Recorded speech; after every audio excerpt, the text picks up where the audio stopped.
Fire World Series SEA 2025 Fall Battle Royale mode.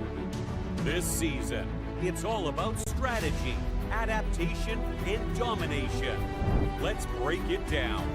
Tournament rules. Each player must equip a unique active skill. No duplicates allowed. And the map pool, 6 battlegrounds. In the knockout stage, teams battle across 6 matches, each on a different map, randomly selected from the pool, with no repeats. But in the grand finals, it's a whole new level. Up to 10 games will be played for games 1 to 6. Maps are randomly chosen. No repeats. From game 7 onward, the map pool resets and is randomly reshuffled again. What's at stake? A total prize pool of $300,000. Champion, $100,000. Second place, $40,000. Third and fourth, $20,000 each. Final MVP, $4,000. And every day, Team of the Day earns $250. The journey begins August 15th. The knockout stage runs for 6 weeks.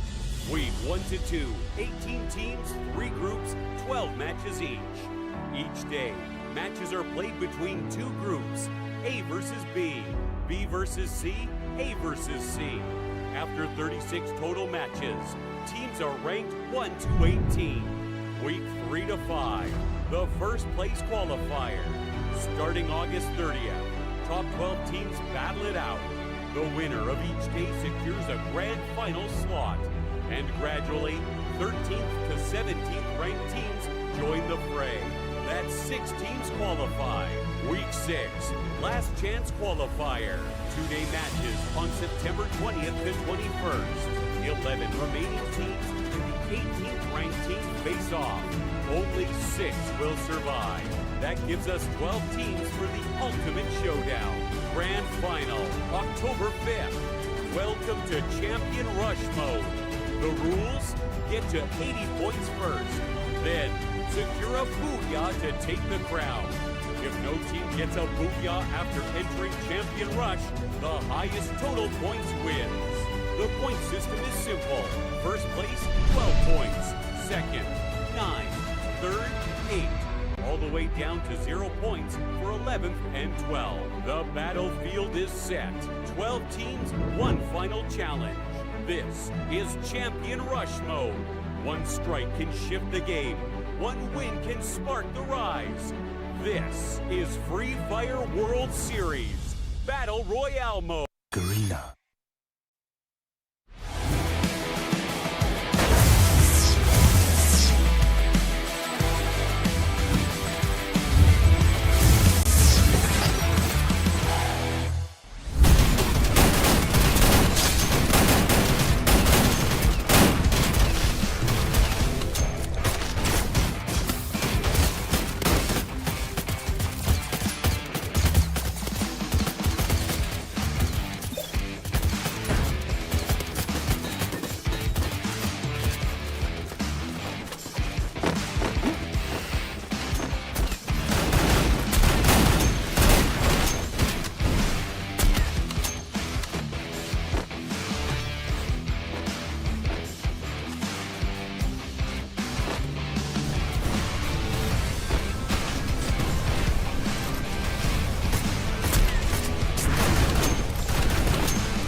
Get ready for intense close quarters combat. This is the Free Fire World Series SEA 2025 Fall Clash Squad Mode. A total prize pool of $100,000 is on the line. The champion takes home $30,000, with $15,000 for second, $10,000 each for third and fourth, and $3,000 for the final MVP. Math pool, best of 3, Bermuda, Kalahari, Nextera. Best of 5, Add Purgatory and Solera to the fight. Ban pick system. A random draw decides which team bans and picks first. Ban phase. One team bans one active skill, then the other team does the same. Pick phase. First team picks one skill. Opponent picks 2. First team picks 2 more. Opponent picks 2. First team picks the final skill. Note that each player must use a different active skill. Ban pick order alternates across games, randomized if needed. Tournament timeline. Swiss stage, 28th August to 12th September.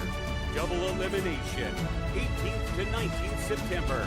Grand final, 4th October 2025. But how do teams get here? To qualify for Clash Squad Mode, teams must place top 16 by the end of Week 2 in Battle Royale Knockout Stage. Here's how it works. Each team plays against others with the same win-loss record. In Round 1, all teams start at 0-0. They're randomly paired. Winners move to 1-0, losers drop to 0-1. From there, teams continue facing opponents with the same record. 1-0 versus 1-0. 0-1 versus 0-1. 2-0 versus 2-0, and so on. To advance, a team must get 3 wins before they lose 3 times. Lose 3 matches, you're eliminated from the Clash Squad mode. Matches continue round by round until exactly 8 teams reach 3 wins. Those 8 teams move on to the double elimination round. Double elimination format. Every team starts in the upper bracket. Lose once, drop to lower bracket. Lose twice, you're out. Through 3 intense rounds, winners rise, losers fall, until one team punches their ticket to the grand final. The other finalists will emerge from the semi-final bracket, and then it's all on the line. The last showdown decides the Clash Squad champion of Free Fire World Series SEA 2025 Fall. This is where every skill, every pick, every round matters. Where legends aren't born, they're built under pressure. In this format, any team can strike, any team can run. Garena.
First Blood.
ดูเกมมันไม่เป็นเหรอวะคะแนนเท่ากันก็ต้องวัดดูยากใช่ไหม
Get ready for the next evolution of battle. This is Free Fire World Series SEA 2025 Fall Battle Royale Mode. This season, it's all about strategy, adaptation, and domination. Let's break it down. Tournament rules. Each player must equip a unique active skill. No duplicates allowed. And the map pool? 6 battlegrounds in the knockout stage. Teams battle across 6 matches, each on a different map, randomly selected from the pool, with no repeats. But in the grand finals, it's a whole new level. Up to 10 games will be played for games 1 to 6. Maps are randomly chosen. No repeats. From game 7 onward, the map pool resets and is randomly reshuffled again. What's at stake? A total prize pool of $300,000. Champion, $100,000. Second place, $40,000. Third and fourth, $20,000 each. Final MVP, $4,000. And every day, Team of the Day earns $250. The journey begins August 15th. The knockout stage runs for 6 weeks. Week 1 to 2, 18 teams, 3 groups, 12 matches each. Each day, matches are played between 2 groups, A versus B, B versus C, A versus C. After 36 total matches, teams are ranked 1 to 18. Week 3 to 5, the first place qualifier. Starting August 30th, top 12 teams battle it out. The winner of each day secures a grand final slot. And gradually, 13th to 17th ranked teams join the fray. That's 6 teams qualify. Week 6, last chance qualifier. 2-day matches on September 20th to 21st. 11 remaining teams and the 18th ranked team face off. Only 6 will survive. That gives us 12 teams for the ultimate showdown. Grand final, October 5th. Welcome to Champion Rush Mode. The rules? Get to 80 points first. Then, secure a booyah to take the crown.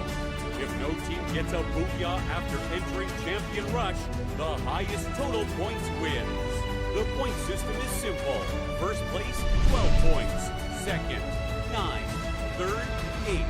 All the way down to 0 points for 11th and 12th. The battlefield is set. 12 teams, 1 final challenge. This is Champion Rush Mode. 1 strike can shift the game. 1 win can spark the rise. This is Free Fire World Series Battle Royale Mode. Garena.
is up, survivors, and welcome to week 5, day 1 of the Free Fire Battle Royale knockout stage here for the Free Fire World Series Southeast Asia 2025 full edition. It's Stanley and Husky, your casters for today, and as always, we are still chasing our teams to qualify to the next stage. But as always, very exciting matches lined up today because the teams have had another week to prep for their upcoming games.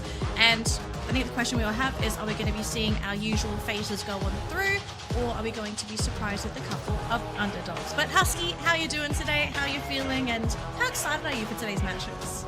First of all, from my voice, you can hear that I'm actually very excited. It's been a very eventful few weeks. So many different, Free Fire games have been happening. Me and Mirko had a blast in Clash Squad as well. I definitely could use some Red Bull Zinc and vitamin from Thailand because it's packed with zinc, a B3, and B6 vitamins featuring a mild taste that helps players stay highly focused, seize every opportunity to get their stylish booyahs. But I want to see who's going to be the 5th team to qualify directly to the grand finals, because we are going to have, I think, Kagendra joining the official pool of the 12 teams. We've already sent 4 teams to the finals, and thank goodness all 4 of them are Thai teams, so we don't have to deal with the giants, but we still have some left in the pool. Virtus Pro is playing today, so that is going to be quite interesting as well. Yep, so we do have our predictions for today. Now, take our predictions with a grain of salt because we're never right. We're always going to be wrong in some way, somehow. But our top 3s are relatively the same, Husky. So just going off of yours, right? RRQ, WAG, EVOS, and my order was WAG, EVOS, and then RRQ. I'm pretty sure our predictions, we have like the same theory behind them. Best teams, most consistent at this point of time now, knowing all of the other top dogs have already qualified. I guess just to kind of throw you a bit of a bone here, Husky, if you could have added a 4th team to your prediction, who would you have added, and why didn't they make your top 3 originally? Oh, I think, wait, my 4th team is either PE or VP.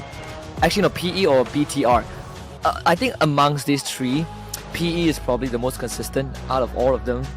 Virtus Pro and BTR sadly have shown a lot of inconsistencies in Battle Royale, right? Sure, they are doing pretty well in Clash Squad, but when it comes to Battle Royale, there's always these ups and downs, and you can't really hinge your bets on them being the team that's going to qualify with utmost certainty. But if I have to put a 4th team, I think PE is my team. Yeah, I could absolutely see PE being a 4th. I don't know why. I think it's the Clash Squad in me, because for our viewers out there, I think you've seen a little bit too much of me doing Clash Squad.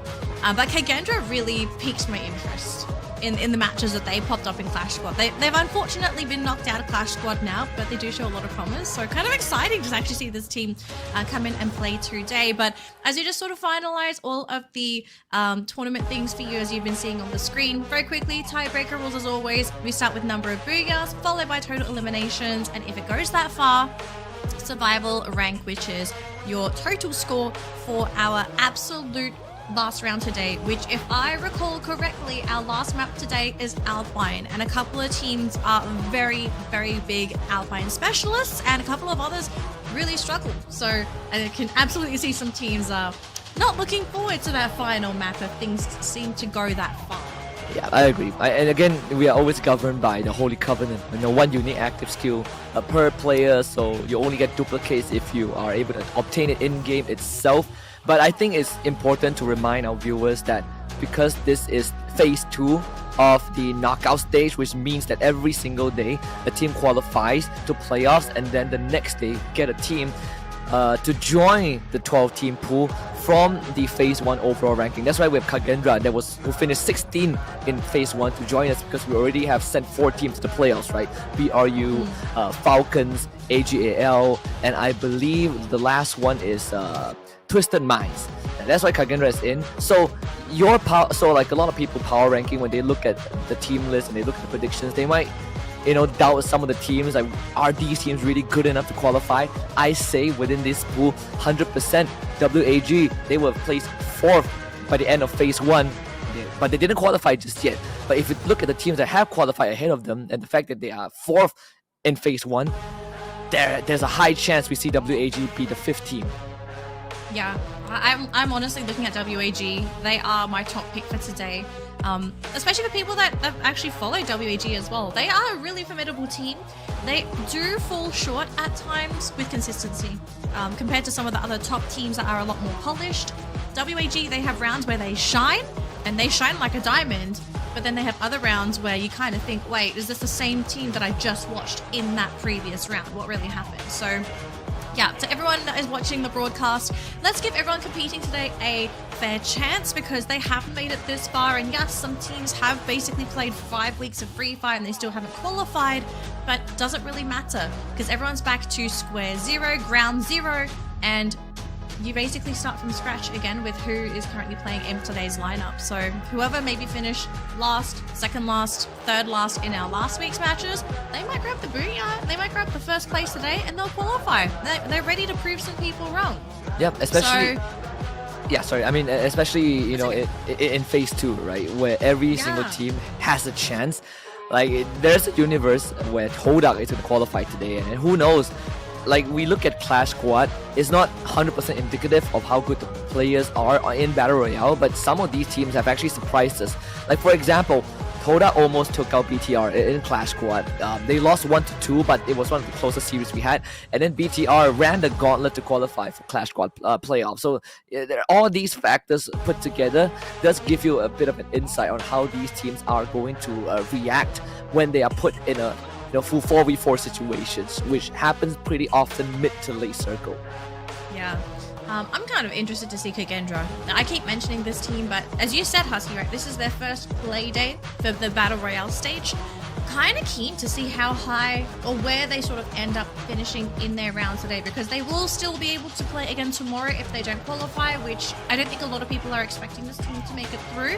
But this would be a good indicator on what form this team is currently in coming into this stage of the knockout stage, especially with how late it is.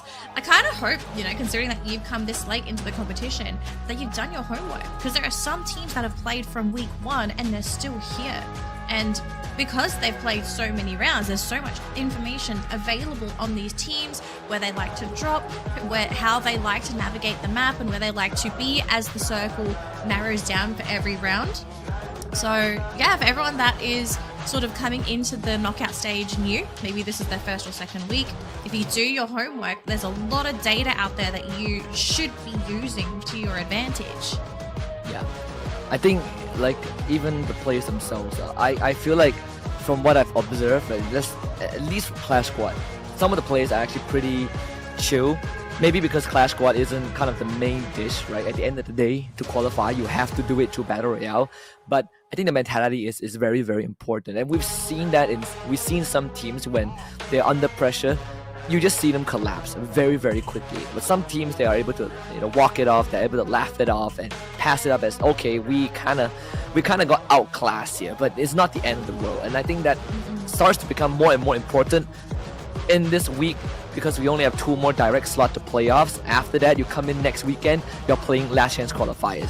You are the bottom 12 teams, and you have 2-3 days to fight for the last 6 slots, and that's going to be even more pressure. So I think the earlier you get through, the better it is.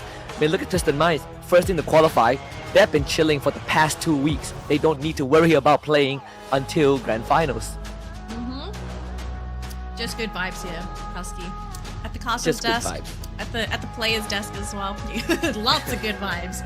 Look, if you don't have good vibes, I don't think we know any team that has made a long run in the tournament with bad vibes, right? If they're fighting, if they are having internal issues, typically that's already a sign that a team is probably not going to do well in the tournament. So, I mean, everyone's looking pretty happy so far. We've seen all the player cams, the players talking to admins, to their coaches, and everyone's vibing, everyone's chilling, getting ready for that first game.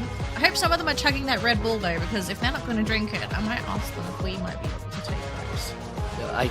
I miss I haven't been drinking as much, right? But I remember when I first tasted the new flavors. It's amazing, like low sugar. You're missing out.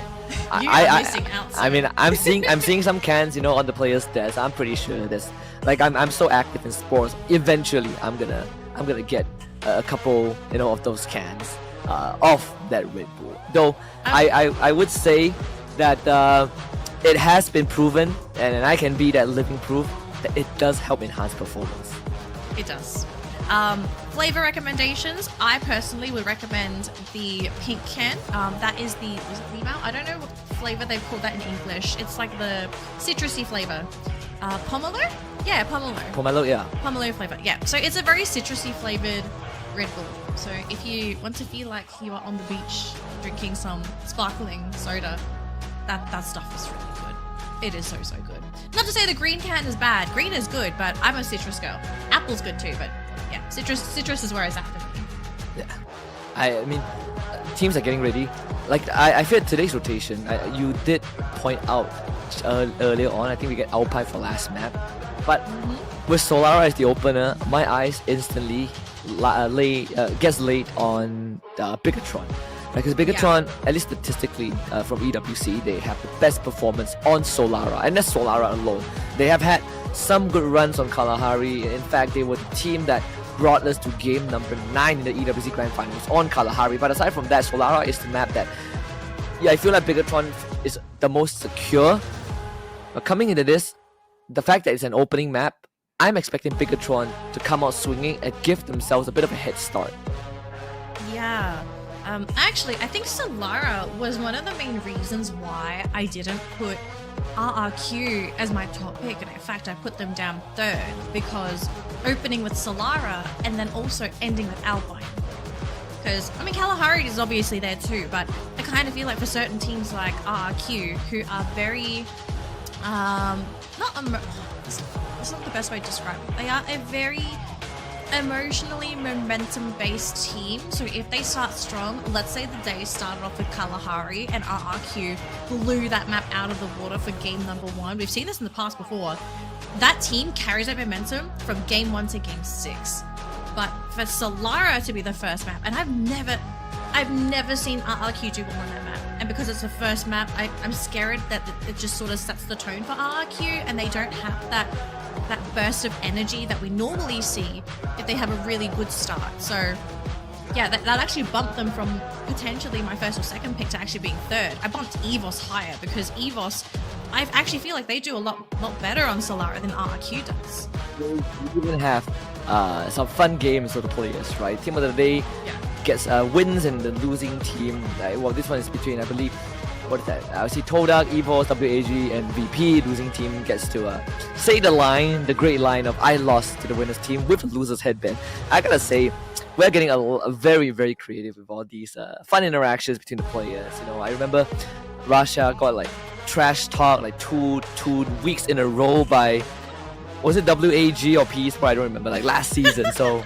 It's good to keep the fire going between the teams, but we also got to take a peek at the player stats for EVOS Divine, right? Like, if Ray is coming in with 48 total eliminations across the entire league, in fact, Ray and Rasha both have a combined of 91 total eliminations across 5 weeks of gameplay. That is insane. Alright, Husky, to all of our viewers at home as well, we are ready to jump into game number 1 here. It's Solara to kick things off for our first game, and we have a pretty central flight path from the top left to the bottom right. So if you're hoping to get to Delta Isle, it's going to be quite far. Same here with Windmill, but so far so good. Clean drop points here for all of our participants. No hot drops as of yet, so I think we're going to have a pretty clean game number 1 here, Husky. Very standard drops too. Like WAG, they're going to take Boomtown. Oh, wait a minute. VP. I think we just saw GOW and RRQ flying to Delta. Am I tripping when I saw that just now? I feel like there's a possibility. If I remember the drop spots, that could happen. I mean, we have stragglers as well. You know, Alan and Ras. 1v1 at Waterfall. There's a grenade in Ras's hand, but that glue was going to stop any sort of a toss. Though that cluster almost took out Alan, and he somehow still wins that. So first point for Heavy, and you are correct. GOW and RQ sharing the same area. Yeah, and not looking too good here for GOW. I believe one of the players did get eliminated, so they're hoping to just try and slide on out of there if they can. They do catch Dutz, though, with a couple of bullets, and 18 Deer looking to advance as well, but a little bit difficult this early on when you're not too loaded in terms of utilities. So RRQ looking to play safe. But GW, they're wasting RRQ's time here with 2 of their players sort of remaining. Demon and Hans holding down the fort whilst the rest of the team try to go for that buyback on one of their players. Let's see if Ma'ao can get some extra, value from that as well. He has 18 there to back him up, so you have a crossfire angle that you can work with. Hans and Demon are going to play together, and that's going to prompt Ma'ao to basically aggress forward a bit more. That Luo Melter will stop him just a little bit, but there is a truck that Ma'ao can take cover behind, and even a buy that could give RQ the green light as Deuce is also called in. It's a 4 against 2. 4 against 2. I think for GAW, they know the end is imminent, but if they can get a knock, maybe 8 elimination before going down, that will be the dream, and they're going to try and do it. But Hans, first one to be gunned down by Abe, and Demon, next one to follow, finish off by 18 Deer. So nice 2 eliminations there for RRQ, and that third from the initial KO. So GOW gonna lose 3 players right off the bat, but hopefully they can get the buybacks in there. Akoi already buying Dian back into the match. Basically back to square one, only 2 players, officially removed from the pool. Kagendra also getting Ras back into action as well, and again, Ras was sort of an intel gatherer, so it doesn't really affect them that much. But talk about BTR being one of the best performing team on this map, and here they are up against not just GOW but also PE Esports. A 3-way fight. Koja provides this to Kyung. Great time turner to block that explosive. So at the end, BTR didn't really lose much. They did get 1 for themselves. They got 1 for themselves, and if you have a look at the map, we've got Team Flash looking to come in here as well. So this skirmish might turn into an absolute party. Kyung on the ground, and will be finished off there by LBT, and Noki actually going to be targeted by RRQ there. Now for Bigatron, they only have, they do get the 2 buybacks in, but Deeks is going to be the next one to go down. The team is split, so hopefully if they can escape unscathed with who they have remaining, they're going to be in a great spot. But Flash come in, and they clean up PE Sports themselves, picking up a couple of eliminations, adding some points to their scoreline. But Flash, they're looking to try and grab some more here if they can. GOW gets a full revive. PE Sports on the last legs, and they found a Wow Joe too. So that's Flash with 4 eliminations at the start of the round. They are going to have some time to pick up and restock before Heavy hits the compound, and I think ABCD saw a couple of them, and that tag confirms the presence of a secondary team. UAV gets deployed. Flash might have to get ready to fight again. And it looks like they want to try and leave, but I think once they realize how close Heavy is, they might have to abandon somebody to be able to escape altogether. ABCD actually going to go and hide around the corner here, so if they do try to go for a chase, he is ready to flank, and Mufasa and Don't Cry, they have spotted at ABCD, so he's probably going to be the only casualty for the team. They do focus him down, and it looks like the rest of the Flash, they will be able to get out. But instead, they run into RRQ instead. But it's actually a fragmented RRQ. It's not the full roster. And all of a sudden, it looks like Flash are kind of panicking. They say, oh, dang, we saw another team, but there's one behind us. And all of a sudden, they just change trajectory. They got away just in time before RQ snipe a couple of them. GOW, another revival spree. WAG now finally shows up on the radar, a team that we have given a lot of credits to. Just saw the departure of a couple of heavy members. That's going to be number 3, Kabi, also jumping away. So WAG takes a couple of pot shots, doesn't really get any takedown, but at least they know the area in front of them pretty much looted, but they're safe to rotate. Ooh, aim god. Gonna be okay there. Trap's throwing a couple of shots for Todak, but unfortunately, that might have just triggered a potential fight for Todak, who are now hiding within this compound. They have gone for a bit of a split, a 2-2 split in 2 separate compounds, and EVOS are looking to collapse. Ray right next to Videl, but Fi's gonna be caught by Adam from Onyx. So Todak all of a sudden gonna be jumped on here by Onyx, who fly in as well. All of a sudden, Todak and EVOS, they thought it was just gonna be a 2 versus 2, but it's gonna be way more than that. Heavy in the meantime, they're going for another fight themselves, catching out one of the Flash players. And that's going to be the Zom on the ground and eliminated, followed by ABCD by Ma'al, who gets the snipe in. The Vietnamese teams are coincidentally running into one another. Zakabi with the 5th knockdown. And that's going to be Don't Cry with the finisher. Takes the grind rails. Now finds number 6. PE Sports looking to disengage. Nolan does have to shield the glue wall to help him up a little bit. So he gets away. Don't Cry still trying. But Nolan escapes. Heavy settles 4-5. Kagendra on the horizon. Yeah, Kagendra looking for blood themselves. Earlier on, I saw Kagendra actually get a elimination, I believe, onto Bigatron. So this is going to be a really tough game for Bigatron, right? This was their signature map. They had a lot of success here, but it seems since the beginning of the game, they have just been constantly pressured. So it would be pretty interesting to see the state of this team once we start getting a little bit later into this game. How much they have in terms of utilities, what are their guns looking like, how are their defensive utilities as well. Nolan going to be picked off by A-Team Deer as RRQ have a amazing high ground vantage point here. Yeah. So adding another elims, upping their score to 6 points. I like this RRQ that I'm kind of seeing here. You know, we're so used to seeing this team be very quiet, but to have 6 eliminations 7 minutes into the game, you know, this is a sign. Maybe I regret putting them as my third prediction. I mean, even for PE Sports, they're having a rough time, right? They're coming in as third party, they're not really getting much, and they keep running into teams that it ended up not giving them enough time to actually recover. What a shot from Crime and KS. That's going to be diamond down.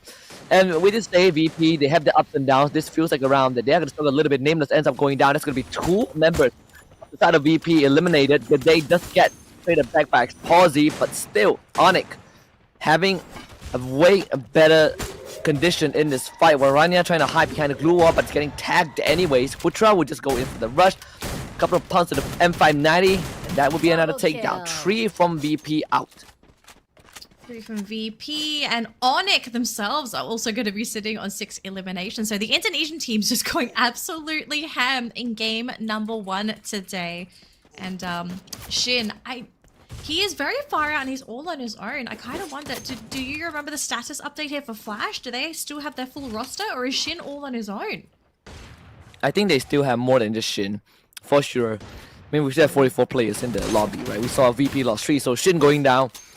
It's not the end of the world for Team Flash, but the Vietnamese teams, most of them have been having quite a rough game, being forced to just keep on going for the revives, and that means that you are basically, the more this happens, the later into the game, the lesser you're gonna have when it comes to the end game. Alright, so Onyx just sort of waiting a little bit before they decide to head on in to that blue zone, and they're going to be sending one of their players in. Switching over to Heavy, who is within the circle at the moment at the 9-minute mark. So far it's looking pretty clear. We do see Flash just flash across the screen there, and WAG is also within sight, it seems. So some of these teams very aware of their neighbors, and EVOS, I mean, the Wolves versus the Tigers. Do we know who typically wins this matchup? It might be the Tigers with the bigger claws. Well, you say that. It's thankfully, I want to say an even trade, but this is explosive by just making it impossible. Ray was somehow able to get a snipe from on the roof, though he is going to be a potential saver for the team. We did say that he has the highest amount of eliminations, followed by Rasha, and guess who is still up? Is Rasha and Ray, Wonder Kid and his big brother. They have the blue zone coming in, so they can just force GOW into the open, but sadly, they just got separated. GOW double up, and Ray, can he fast hand and get a revive? Yes, just in the nick of time before he goes down. So GOW gets a couple of points, but Evo's still in it. EVOS are still in it, but they are heavily crippled. Big victory there for GOW to knock out, basically almost knock out one of the largest teams in the competition. Diamond, though, going to be clipped by Joel. At least his teammate's going to be there to pick him up, but gotta be very careful around Joel. We know how deadly he can be, especially in those long-range skirmishes. But VP not looking too bad this game. Only 2 eliminations, so they've been playing a little bit more passively, more reactively, as Diamond will be knocked down again by that blue zone. And switching over to Kagendra, our new team coming in today with 3 eliminations to their name. Not doing too bad, actually. Yeah, actually not too shabby. I mean, Onyx, last time we saw them, they were winning a fight against VP. And now they take on PE Sports. Theoretically, they should have the upper hand because because the PE have been spending a lot of time going for revives. So you're constantly resetting in terms of your loot, in terms of your rotation. You're forced to take breaks in between. They know they get knocked down by an ability, so that's gonna level the playing field a little bit. Putra now go to the offense. Great 180 with the M590, and I think that is just more than enough for Onyx to take control of this fight. Either VP runs away, and somehow still gets the revive going. But for Onyx, I think you can disengage, right? You settle for the small wins, you disengage, play for the circle. Yeah, play that first circle. They've got 9 eliminations on them too, so really, really great opening round here for Onyx. And if they can, they would like to find more, but the problem is they're going to be coming up from a very open beach. They'll have to try and use that very steep hillside as their cover until they can find some kind of an unoccupied piece of land would be ideal. But they can hide there for now because most people wouldn't really assume that there's anyone hiding in such an open space. Speaking of open space, a lot of teams currently occupying Windmill at the moment. Lots of natural cover, lots of compounds to work with. And RRQ just trying to hold down the fort as Kagendra are trying their best to get a little bit of poke damage. But on the other side of the map, though, we're seeing a couple of teams losing players. Joel, LBT as well being knocked. And Bigatron, you know, the kings of Solara, not looking so kingly here. Definitely not. VP not even interested in taking a fight. They might have gone past BTR, but let's see if GOW can get a pick up. In fact, Nameless makes a pit stop, attempts to sneak one away, but ends up losing his own life in the process. But I think he's done enough damage to Koja. Again, BTR forced to sit in the blue and go for the revives. And Koja, I don't think there's enough time to bring him back out, so BTR loses anyways. Now this is going to be crowded. Heavy, Team Flash, Evos, WAG, all in the same area. Yeah, so it's going to be Heavy going up against Flash here. Just one of these teams wanting to open up a little bit more space onto the map themselves. The grenade, thankfully, will bounce off of that glue wall. VP, though, will be eliminated in the meantime. ABC did opening things up for their team. Oh, what a play. Flash, though, still holding strong going up against Heavy. But Alan, last player standing here for the team. He catches out Shin, though. And Kabi actually coming out from the low ground. So they might have a numbers, not advantage yet. But if they can pick up Don't Cry, that would be fantastic. Zoom getting picked off by Alan with the money shot. And death may be imminent here. Well, somehow, Heavy is the one that comes out on top. They lost Mufasa. The majority of them are still there. The Homer activated again. So Kabi, very, very comfortable on the hunt. Death, like you said, is going to have Death deliver straight to his door. And that's going to be Team Flash out. 10th spot, Kagendra up against RRQ. Todak is eliminated off screen as well. 8 more teams remain. And we only have such a small circle to work with. Now, Onyx takes on WAG and Onyx gets the first drop. This circle is an absolute mess as well. But WAG, they're going to try and stop GOW from going up that hillside because there is no cover. There are no trees. There is a boulder nearby, but it's a little bit too far for GOW, and players are getting picked off one by one. Hans is next to follow, and that's going to be it. GOW cleaned up and not able to go up onto the high ground. Kagendra going up against RRQ. We still have Raz and CT7 going up against Dutz. Abe is right next to him. Oh, but the back snipe from Don't Cry. Oh, RRQ, they are out after a crazy early game. Same as PE Esports. Heavy in a prime position to potentially walk away with the Booyah. I think them and Heavy and Kagendra is going to make it an even fight unless Kabi has something to say about it. That's going to be a snipe on CT7. Sniper of Kagendra getting knocked down. Needs help right now. What an Oscar dash. And the glue wall melters. Kagendra stood no chance. And Heavy now in top 4. Now they turn their attention onto Evil Divine, who were already crippled from the beginning. 17 eliminations, and it might just go up to 20 at this point. Then because WAG, and there's really nothing else much left. Vanvo gets knocked down. T-Quay and PLS1 on the run. Heavy are just going to corral them left, right, and center. Another nade from Kabi. T-Quay goes down, and it's just them and Onyx Olympus left. Oh, this is crazy. Heavy and Onyx, neither of us predicted these teams would be making it to this final circle, but here we go. From that high ground, Heavy trying to shoot down at Onyx, who are throwing out all of the glue walls they have available. And here comes the rush. Mufasa and Don't Cry, the golden duo, rushing forward, trying to find a way to break through. And you can see Onyx, they're running out of glue walls. They're trying to group up together. Adam's still trying to hold the front there, but Mufasa and Don't Cry also trying to play careful themselves, because if they just rush through open ground, they might be open to being body shot with a shotgun. They're taking it super slow, but Adam, G'day, and Putra still trying to go back. Don't Cry is there. We do see the Skylar Reto Rhythm as well, trying to break through the glue walls. Adam deep within Heavy so far, trying to get the shots in, but he's not lucky enough. Doesn't land it, leaving Putra and G'day all on their own, and now overwhelmed by Don't Cry and Alan. Onyx, though, still trying to fight there with Crime MKS, trying to play with the high ground, but Don't Cry is here to take out Alan. And this might just be it, unless somehow, some way, this last player standing is going to bring things back for Onyx. but that's going to be it. What a booyah from Heavy. 23 eliminations. Add a booyah on top of that, that's like what? 35 points 35. at the start of the day. We got 5 more rounds to come, but Heavy has exceeded expectations with this opening round. Put themselves in a very strong position to potentially qualify by the end of this evening. I mean, what a round they've had.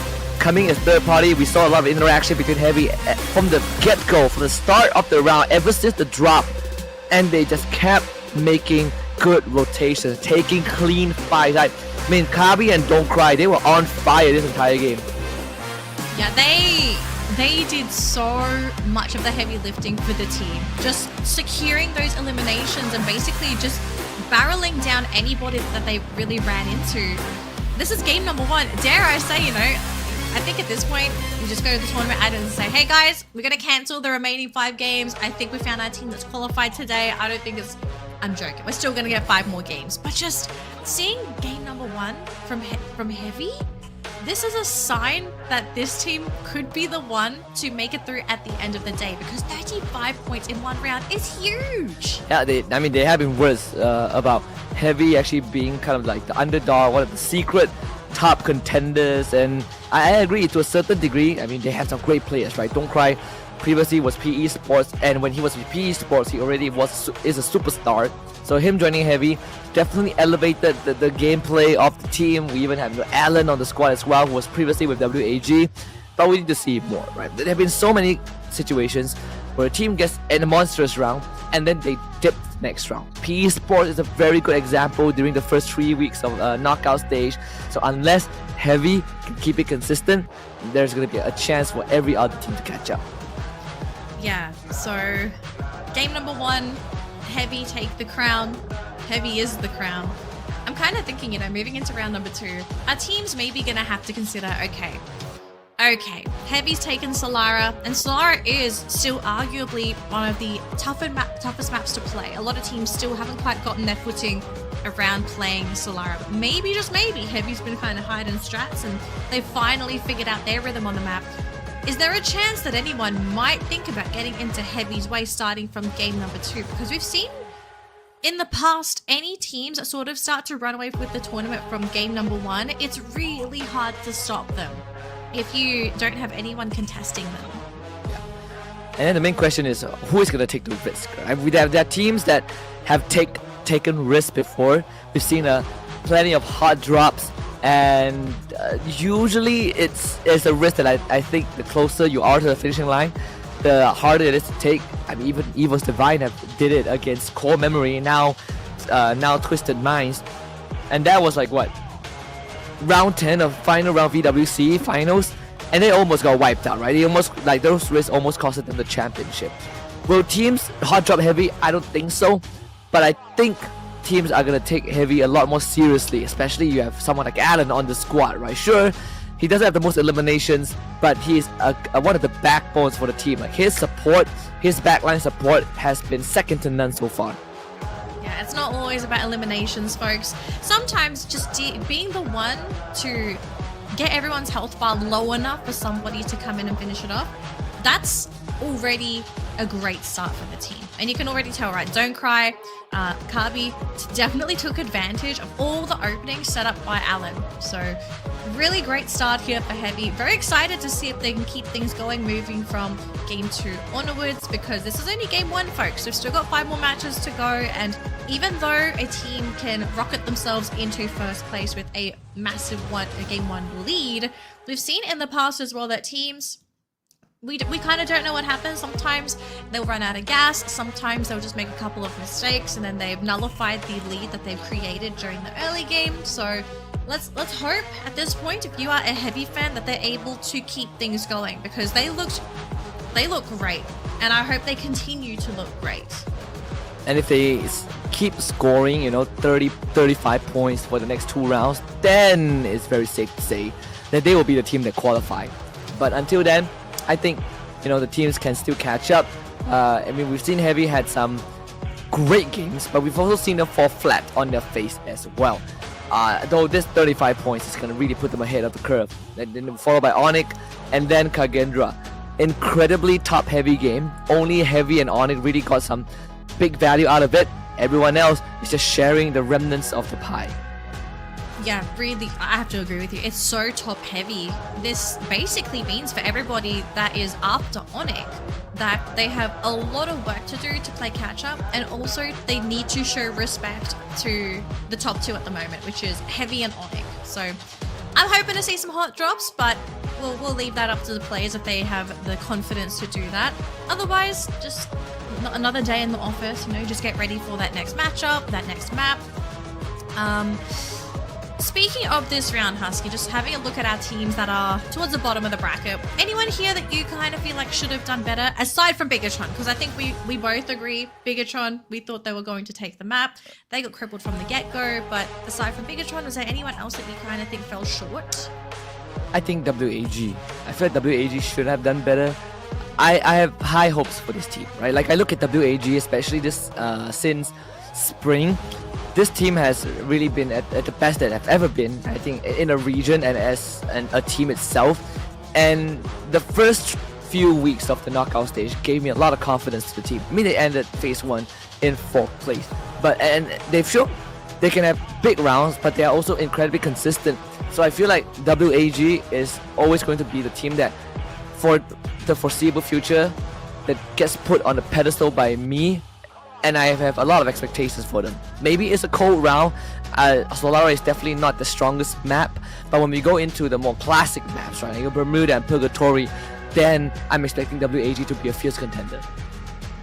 Yeah, no, I think I 100% agree there. So moving forward, our next map, Husky. I think it's time to break the ice for anybody that has just tuned into the broadcast. Where are we flying to next? Go to Purgatory, baby. It's one of the biggest maps in the game. It's pretty fun. I think a team like WAG is going to enjoy it as well, right? Speaking of the devil, here it is. The stats on your screen. One of the few teams that is actively, you know, swapping around with players. You know, Vanvo also got some great screen time as well. Obviously, you would know, I also see most people remember the main lineup with Vanvo as the sub. But even when he's in, he also has been putting up numbers. The highlight, though, I think, it used to be Export because he's regarded as one of the up-and-coming prodigy snipers from Vietnam. And then Tikui joins the team, and I think the public unanimously agrees that Tikui is one of the best rushers that the region has seen in quite a long time. And that also puts Export in a more supportive position instead of just a pure sniper, thanks to PLS1 being in the roster. So the team dynamic and the role assignments have definitely changed, but for the better. I think this team, at their best, could put up a fight even against giants like BRU or, you know, AGAL or Falcons. Yeah, I'm actually really glad you brought up Tikui. He has been an absolute gem to watch in Clash Squad. Yes, different game mode, but when you see how this man functions in team fights, I mean, both games, generally you're fighting the same in both games, and the way that he approaches fights, the angle of approach, the timing for when he decides to go in and start the fights for his teams, and sometimes just his thought process, the pathing, he takes an unconventional path that just throws off the enemy. So Tikui has been incredibly fun to watch there, and I think it's been a really great way to showcase his personal ability as a player. And I think teams are also starting to show respect for Tikui as well, because the really cool thing that Clash Squad has done, being a tournament run alongside Battle Royale, is that it has started to highlight the individual mechanical skill for some of these players. Like, it's not to say that we don't see it in Battle Royale, but the thing is, in Battle Royale, sometimes things get so messy that we don't see some of the detailed like plays, the very small things being done by the supports and the rushers to provide the openings for the rest of your team to sort of follow through. And yeah, it's just been such a gem to see Tikui. I really hope we're going to be able to see some more of those matches for WAG soon.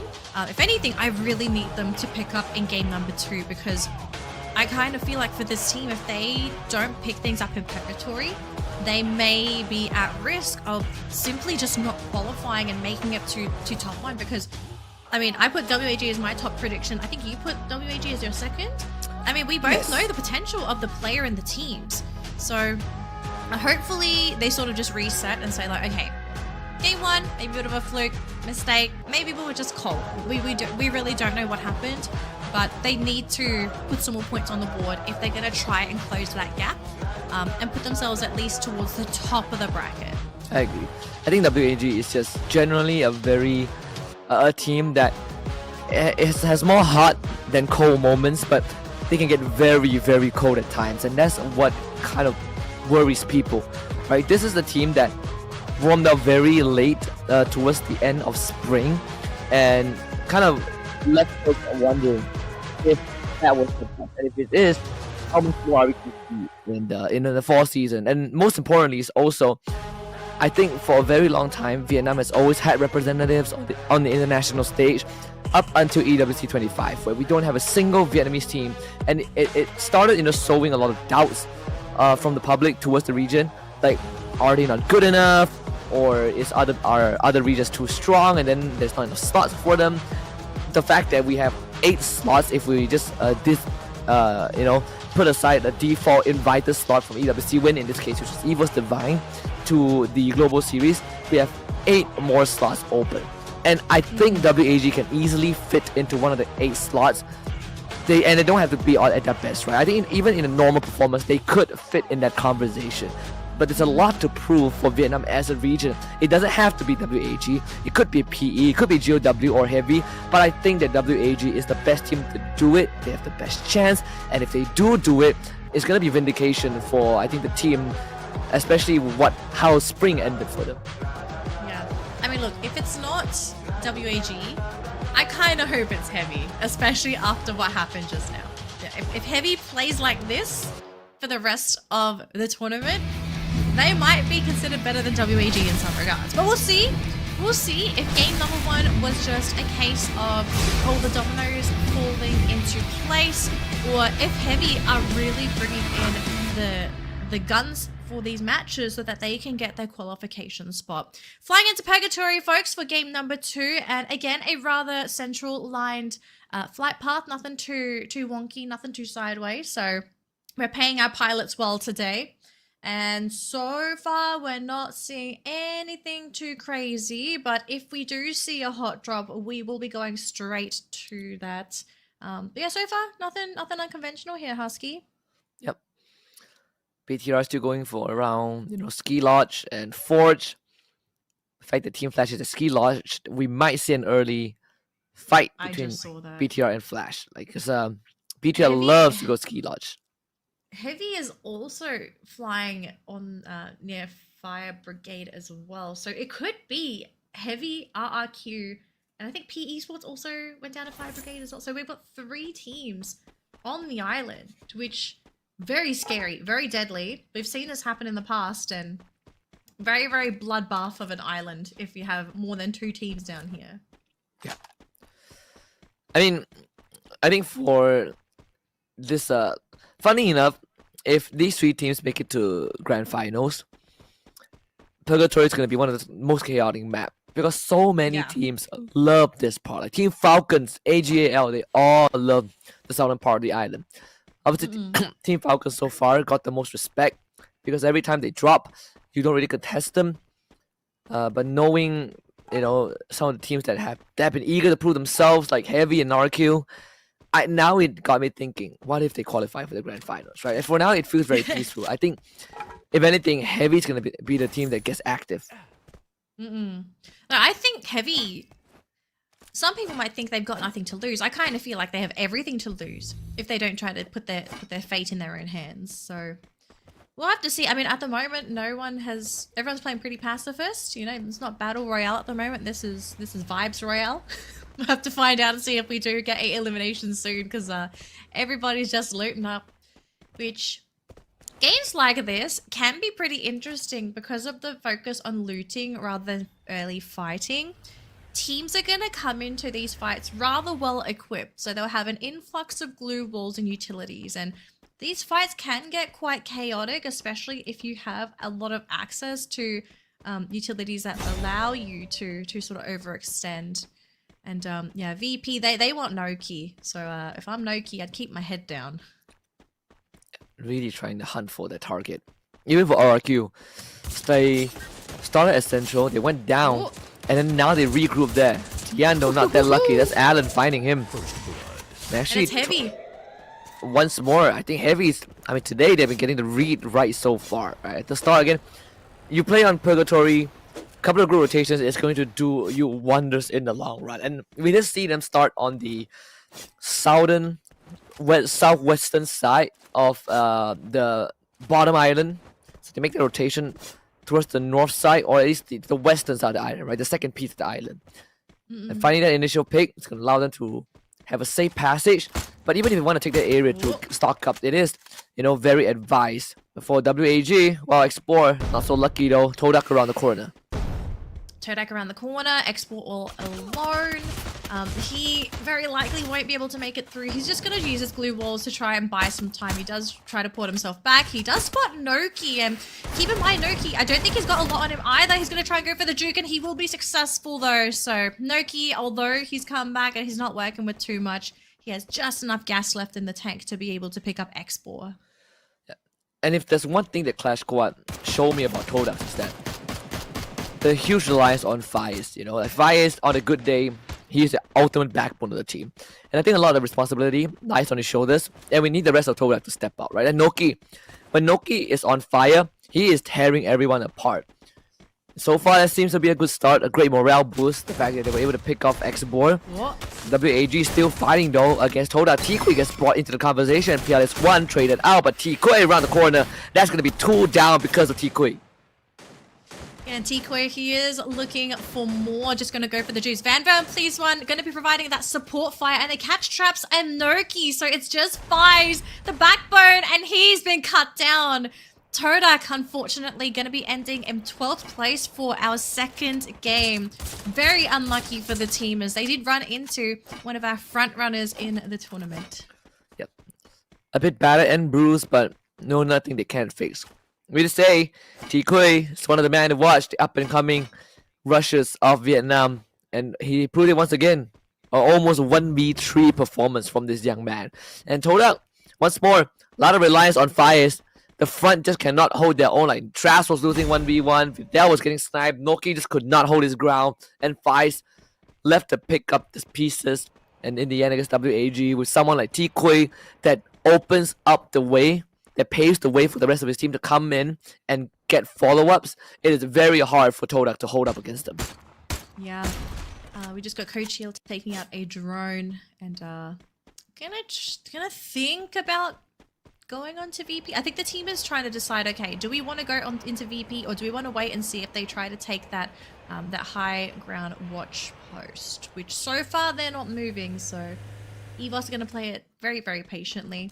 Speaking of patience, we have RRQ not being too patient, already throwing a couple of pot shots at Heavy, and I don't think they realize who they've decided to run into. So if they don't finish anyone soon, they're going to be in for a terrifying battle. And oh, they've caught Alan! Alan goes down, Riptide Rhythm has to follow up there. Heavy! They might get more. That's going to be Don't Cry going down. And this time, Heavy stood no chance. And what do you guys say? You gotta be consistent. One good round is not enough. And Heavy bites the dust in 11th spot. The crown was too heavy, Husky. They tried to carry it, and it was unfortunately the downfall of the team. Very unlucky though. So Heavy, I mean, okay, the good thing for Heavy at least is they have a lot of points to act as a buffer, but after this round, they can't afford to lose any more points if they're hoping to take that first place reward. So yeah, Heavy, they've got a lot of thinking to do as they get ready for game number 3, which will be on next Terra, by the way. So we'll see what happens in that third game. In the meantime, though, focusing on game number 2, looking at the points so far, Kage and WAG have shifted themselves up on that leaderboard, securing those extra points, and GOW, because they also grabbed the point themselves, also slowly shifting themselves up, but no significant jumps for these teams. Joey, although getting caught by Lauho, which was a little bit of an error there. Koja as well, caught by LBT. So yeah, Bigatron, they got to be very careful. We see one of the players flying in for Esports, and all of a sudden Bigatron, they're going to turn on their heels, and think, okay, what do we do here? They're going to try and catch Nero there. Deeks, though, just not landing the necessary shots, just constantly being juked, and Nero just has everything needed and still survives. And here comes LBT, but Deeks gets this one at least. It will only down him, though, so no knock it looks like. Joe instantly buy him back, so not a problem, BTR. But let's say they love ski launch a lot, and it might be their burial ground. Joe instantly just knocked out by abilities, not even a gunshot, and Kyung will be trapped behind a couple of the lockers. They found him, Nero around the corner with a machete in hand. LBT with the bait and switch here, they come 3 people with the pincer. Kyung eliminated. PE Sports, 7 eliminations so far. Really strong start here for PE Sports, and another round where Bigatron just really struggling. They're not the entire team yet. They're still in the match, but with so many of their players taken out this late into the game at the 8-minute mark, it's really difficult to re-equip yourself even if you're brought back into the match. So Bigatron, it'll be a bit of a miracle if they can sort of bring themselves back into this game, but anything can happen. They just gotta make the most of whatever resources they have available to them. Speaking of resources, WAG looking for more blood themselves, and they're about to run into Virtus Pro, who have found themselves locked up in a nice little spot here, being overlooked by EVOS. And EVOS, they are going to catch sight of this fight, it looks like, and they'll probably hear it as well. So we could be in for a very large gunfight if EVOS decide to third party the skirmish. I would just say that the inconsistencies is what, prompted me to put some of these teams in the 4th place category when we were discussing about our predictions, and we're seeing that kind of play out. At least, for RQ, they are doing they've been pretty quiet, so far. It's only Heavy that really suffered. Hans, what a shot from afar. There goes Ma'al. Oh, that's a big one too. I think you call it off. You have a vehicle. You can easily drive through the blue zone and get to a safer corner. But if they decide to stay and fight, they better be sure that they can win this. And I think they made the smarter choice. Just get the hell out of there. Yeah, I think this is the better play. I mean, especially when you've lost Ma'al as well. I mean, Clash Squad, I think, has revealed one of the major downfalls for RRQ, which is their over-reliance on Ma'al. I mean, we've seen it, right? Several times where the team, if Ma'al gets picked off first, the team really struggles to finish off those fights and actually win rounds for the team. So for them to sort of fall back into that very defensive play style, I think the pieces sort of make sense with all this extra knowledge that we have on these teams. We do have PE here right next to Onyx, and you can see both teams just kind of waiting things out because they don't appreciate being right next to one another. And not just that, I think on that note as well, RQ, when push comes to shove and you need someone to clutch, this is actually a very good fallback plan. But I do agree, without Ma'al in the equation, Dudes has the weight shifts onto Dudes, and it's not every day he gets to kind of clutch it out, right? In fact, I think the whole lineup of RQ, the fact that Abai is the shot caller now, or the team captain, it's not an easy task, right? He's had that role for quite a while, but we can see sometimes that RQ can get very impatient with their move. I think EWC is a very good example in round 9, where there was a championship round and then they kind of dropped the 4v3 to Falcons. I think this is one of those few examples as well. Team Flash having Death knocked down. Shin coming to save him. PE Sports aggressing uphill, and Team Flash able to hold him back, but not for long. LBT with another knock onto Shin. ABCD trace Nero back. Grenade launcher in the hands of Nero, so if they can pick him back up, he's gonna have a lot more impact, and they do. Nero back on his feet, and as a grenade in hand, Oscar Valen dash into the dome, and the Zom survives because of the time turner. Team Flash holding their ground. Holding their ground, they managed to drop several players from PE Sports. Lauho, one of the last few standing, they're going to get him as well. Oh boy, and it's just down to Nolan, last man standing here for PE Sports. They've just got to make a couple of these shots land. Big shot there, but he's not out yet. ABCD, you got one drop, my man, and he does it. PE out of the competition, and thankfully for ABCD, he keeps his team in the running. 0 losses off of that. Impressive stuff from Team Flash. And we just saw the valiant dash from the Oscar, but I gotta say that time turner really bought enough time for Team Flash to keep P Esports at bay, absorb the offense, and then slowly turning around by isolating the fight. The knocked down just as he got brought back up. Evos though still not in the best condition, right? Aimgon and Coach Yu are reeling from pain, but Ray and Russia, one small call to action. The two top fraggers for the team, they need to be able to deliver some results, and no, Ray not able to finish the job. Maybe the Wonder Kid Russia can do that. Coach Yu back in the field, and Demon will get finished off. Evil's Divine recovers. Revenge. Sweet, sweet revenge for what happened earlier today. So EVOS, they're definitely back in the running. They look much better in this game as well. So we'll have to see if they're going to have a good chance at being able to take the round. But ladies and gentlemen, we are at our fourth circle here. 7 teams remaining, 25 players on the field, and the majority of them are on the left side of this new up-and-coming safe zone. And if anything, most of them aren't even in the safe zone, because if you look at where that next safe zone is going to be, it's out in the open. You gotta hide behind trees. All the good compounds are currently outside. So the best thing to do, or the next best thing to do, is cut the competition down whilst you still have a compound to play with. And so far, WAG, they're trying to make the most of it. And so far, Megatron, next team to go down to 5 teams. Another team going down, it's also going to be Kagendra. So we're now down from 7 to 5 teams. Just like that, the numbers dwindle in a blink of an eye. WAG with 3 members left. It's PLS1 that's the one to go down. So the sniper of WAG is no more. Russia even wounds Xbor. Xbor can definitely take up the role as a sniper. And that's the uniqueness of WAG. Sometimes it's just PLS1, sometimes it's PLS1 plus Xbor. Let's see how they feel. Because Ray just got a double nade. It's Vanvo and Xbor over huddle behind the fence. And Evo's taking 2 fights at once. Once more the revival comes through, double monster truck gets dropped down. VP might just take over the task of Evos in dealing with WAG. And WAG are outnumbered. Yeah, they are outnumbered. They're trying to delay this. They're kind of hoping that they might be able to clip VP before they can even reach them. This blue zone hurts as well. So X4 super low is going to be going down to that blue zone, and that's going to be it.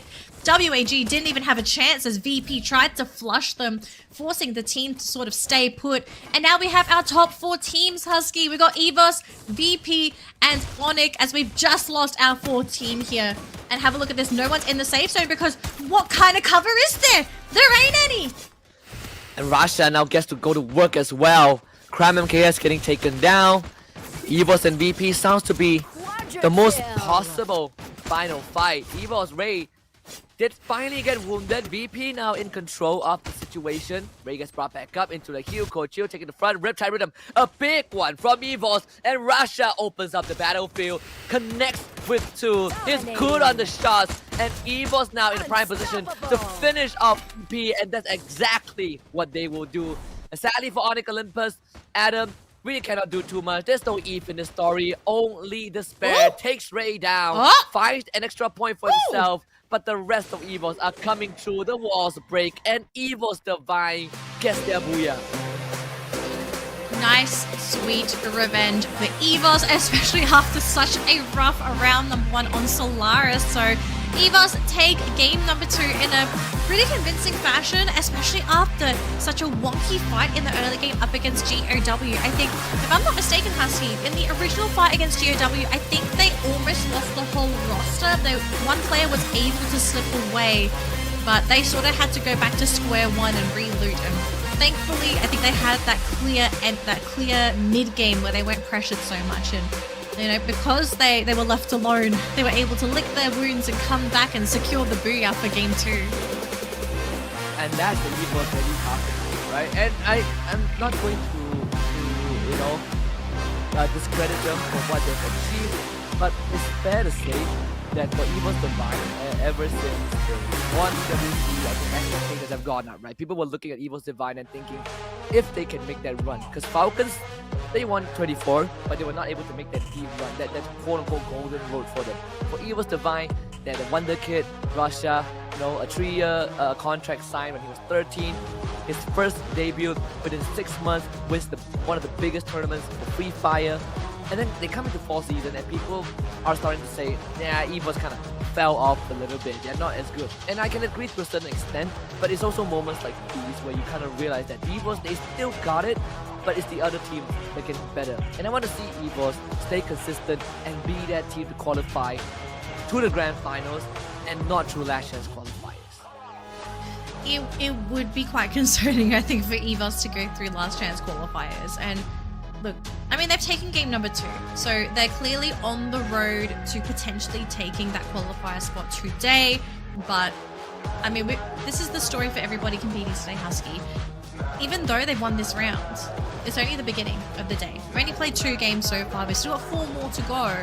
Do they have the consistency to maintain their high scores for the next 4 games? Because as much as we both love EVOS, they also have some downsides. And one of those downsides can be this team can perform, and at the same time, sometimes this team can also peter out as well.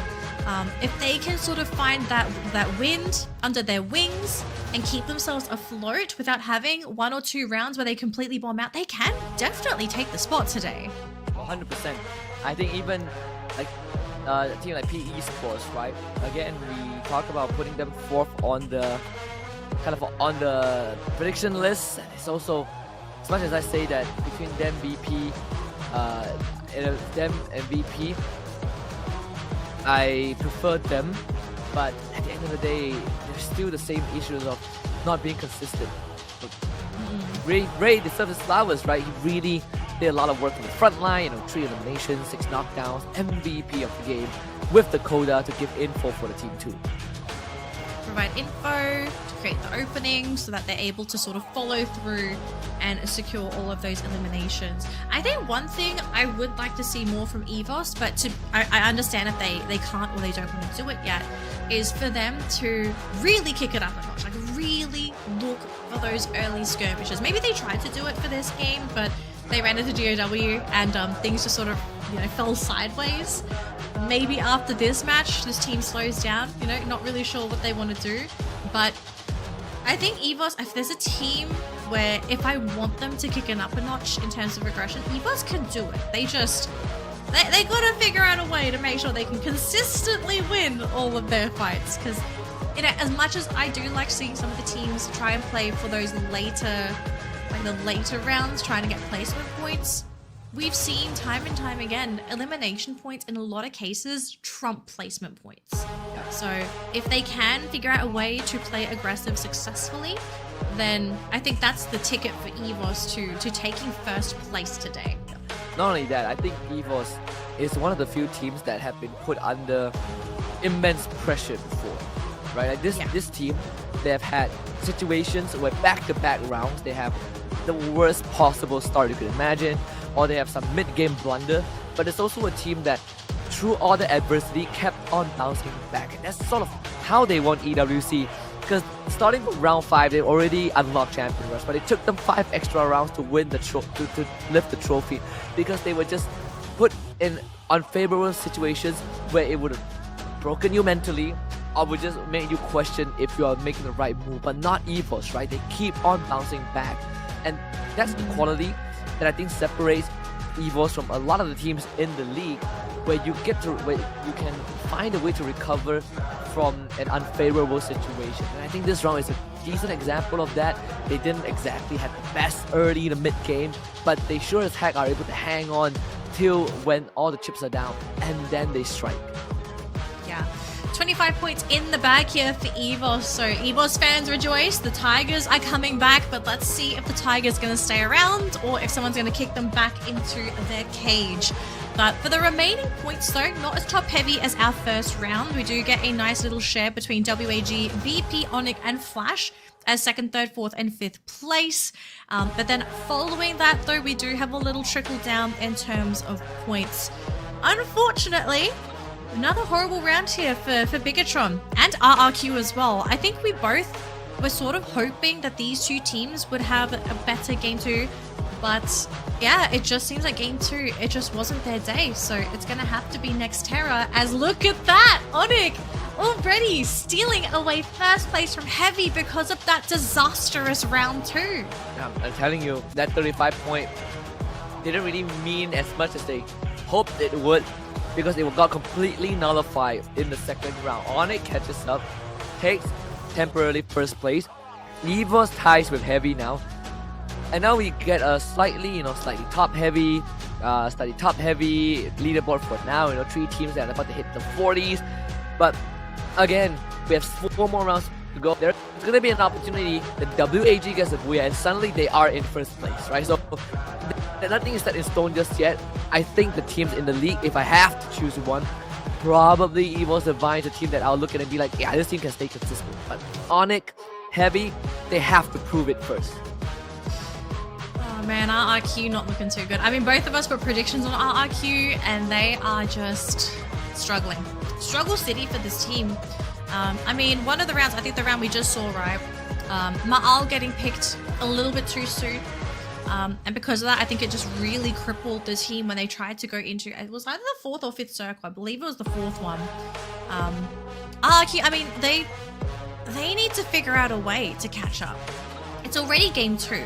We have 4 more games to go, but I think we also need to keep in mind that Free Fire is such a quick game, and every round, every elimination, every placement point, it matters. You can't leave your fate into later rounds, because we've seen in tournaments in the past, teams win because they scored that 1 extra point on one of the first 3 rounds. And RRQ's reaching the point of no return. If they don't step up in the next 4 games, I think they're just not going to even... They won't even top 3. I think this will be a bottom 6 team.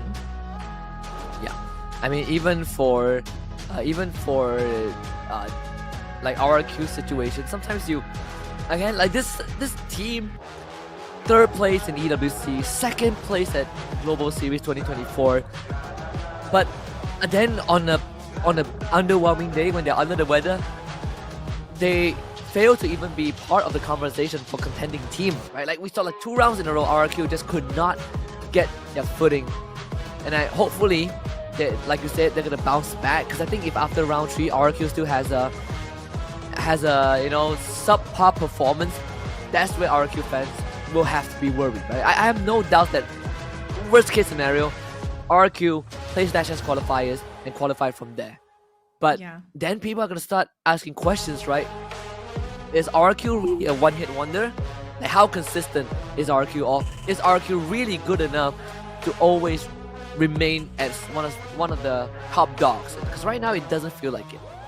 Yeah, it doesn't.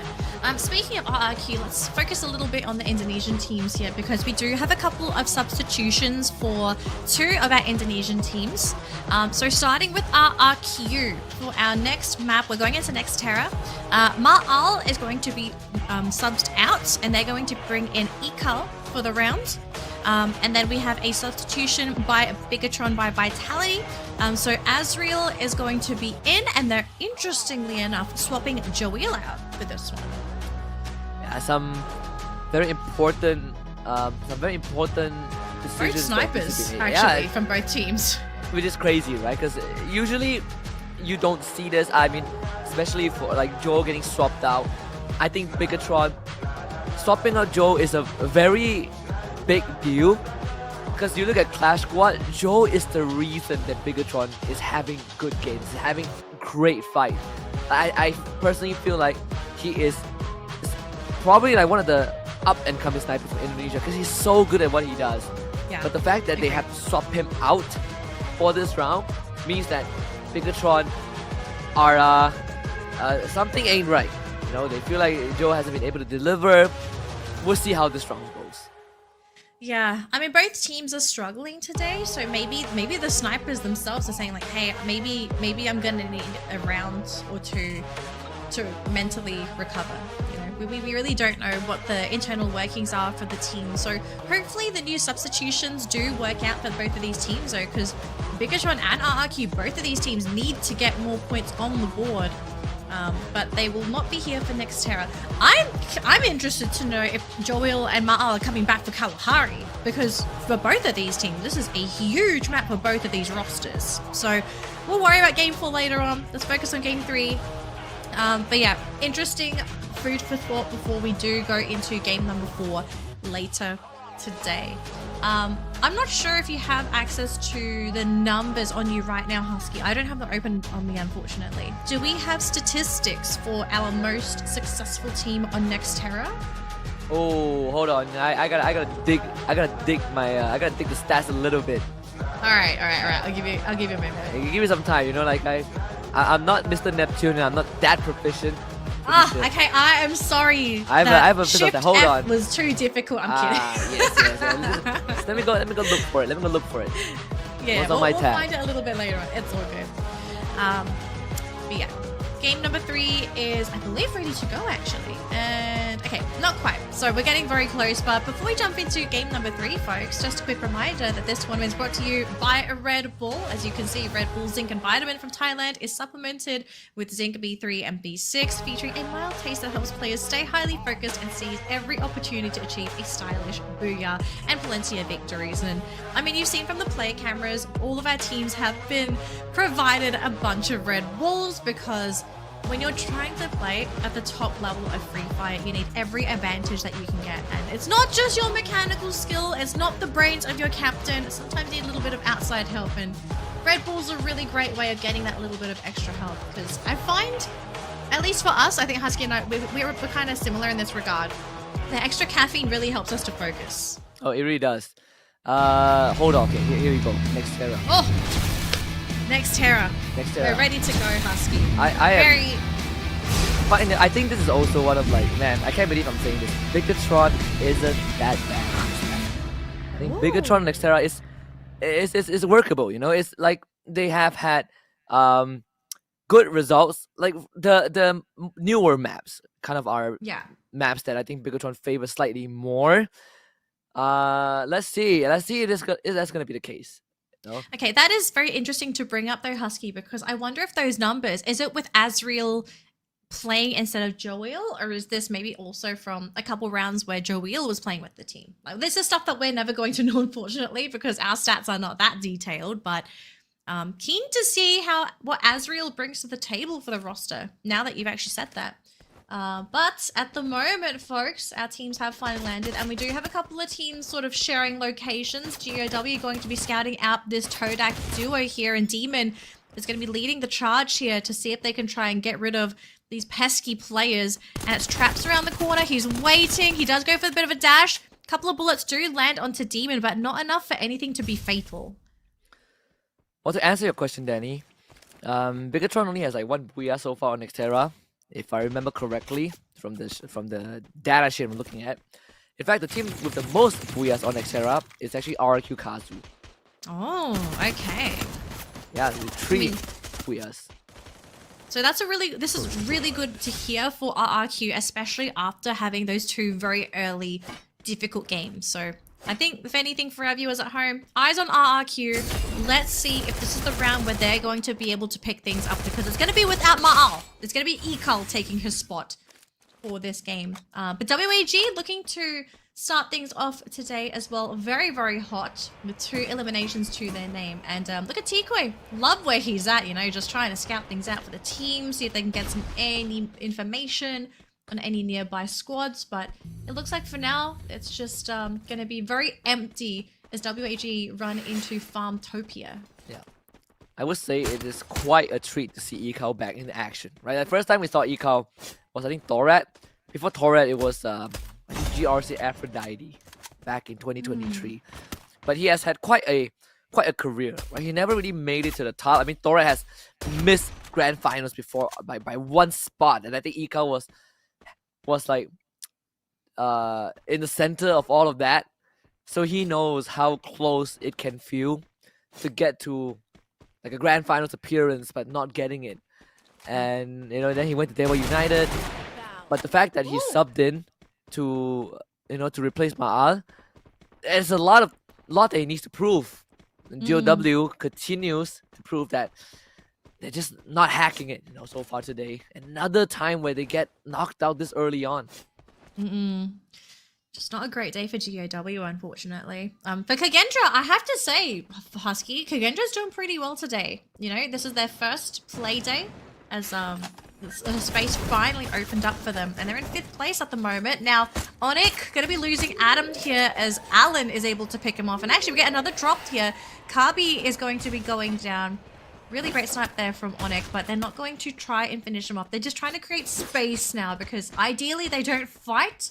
Kabi and Alan are low, but I mean, if you're Onyx and you've only got 2 players here, you kind of want to dodge as many fights as possible. And actually, on the side, we can see Kagendra going through RRQ. What the heck is going on over there?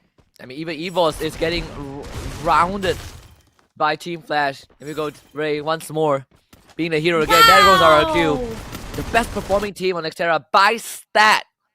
Just got floored. Just got flattened off screen. Flattened by Kagendra. Husky. Hey, Kagendra. And it happened in Clash Squad, right? Kagendra came back. Yeah, you know, they did. Reverse sweep. We know that story. But I agree, like, man, Kagendra, for their first play day, they had to wait 2 weeks to be able to play, finally, in this phase 2. And they are absolutely killing it.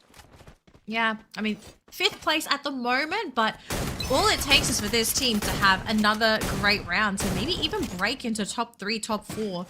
But Heavy, back into their perspective. So Heavy had a horrible round 2. Just a quick recap for any of our new viewers. Heavy, huge lead for game number 1. They got 35 points for their first Booyah on our first map on Solara. But then game number 2, just absolutely floored. You know, I don't know how many points they got. I think it was just single digits.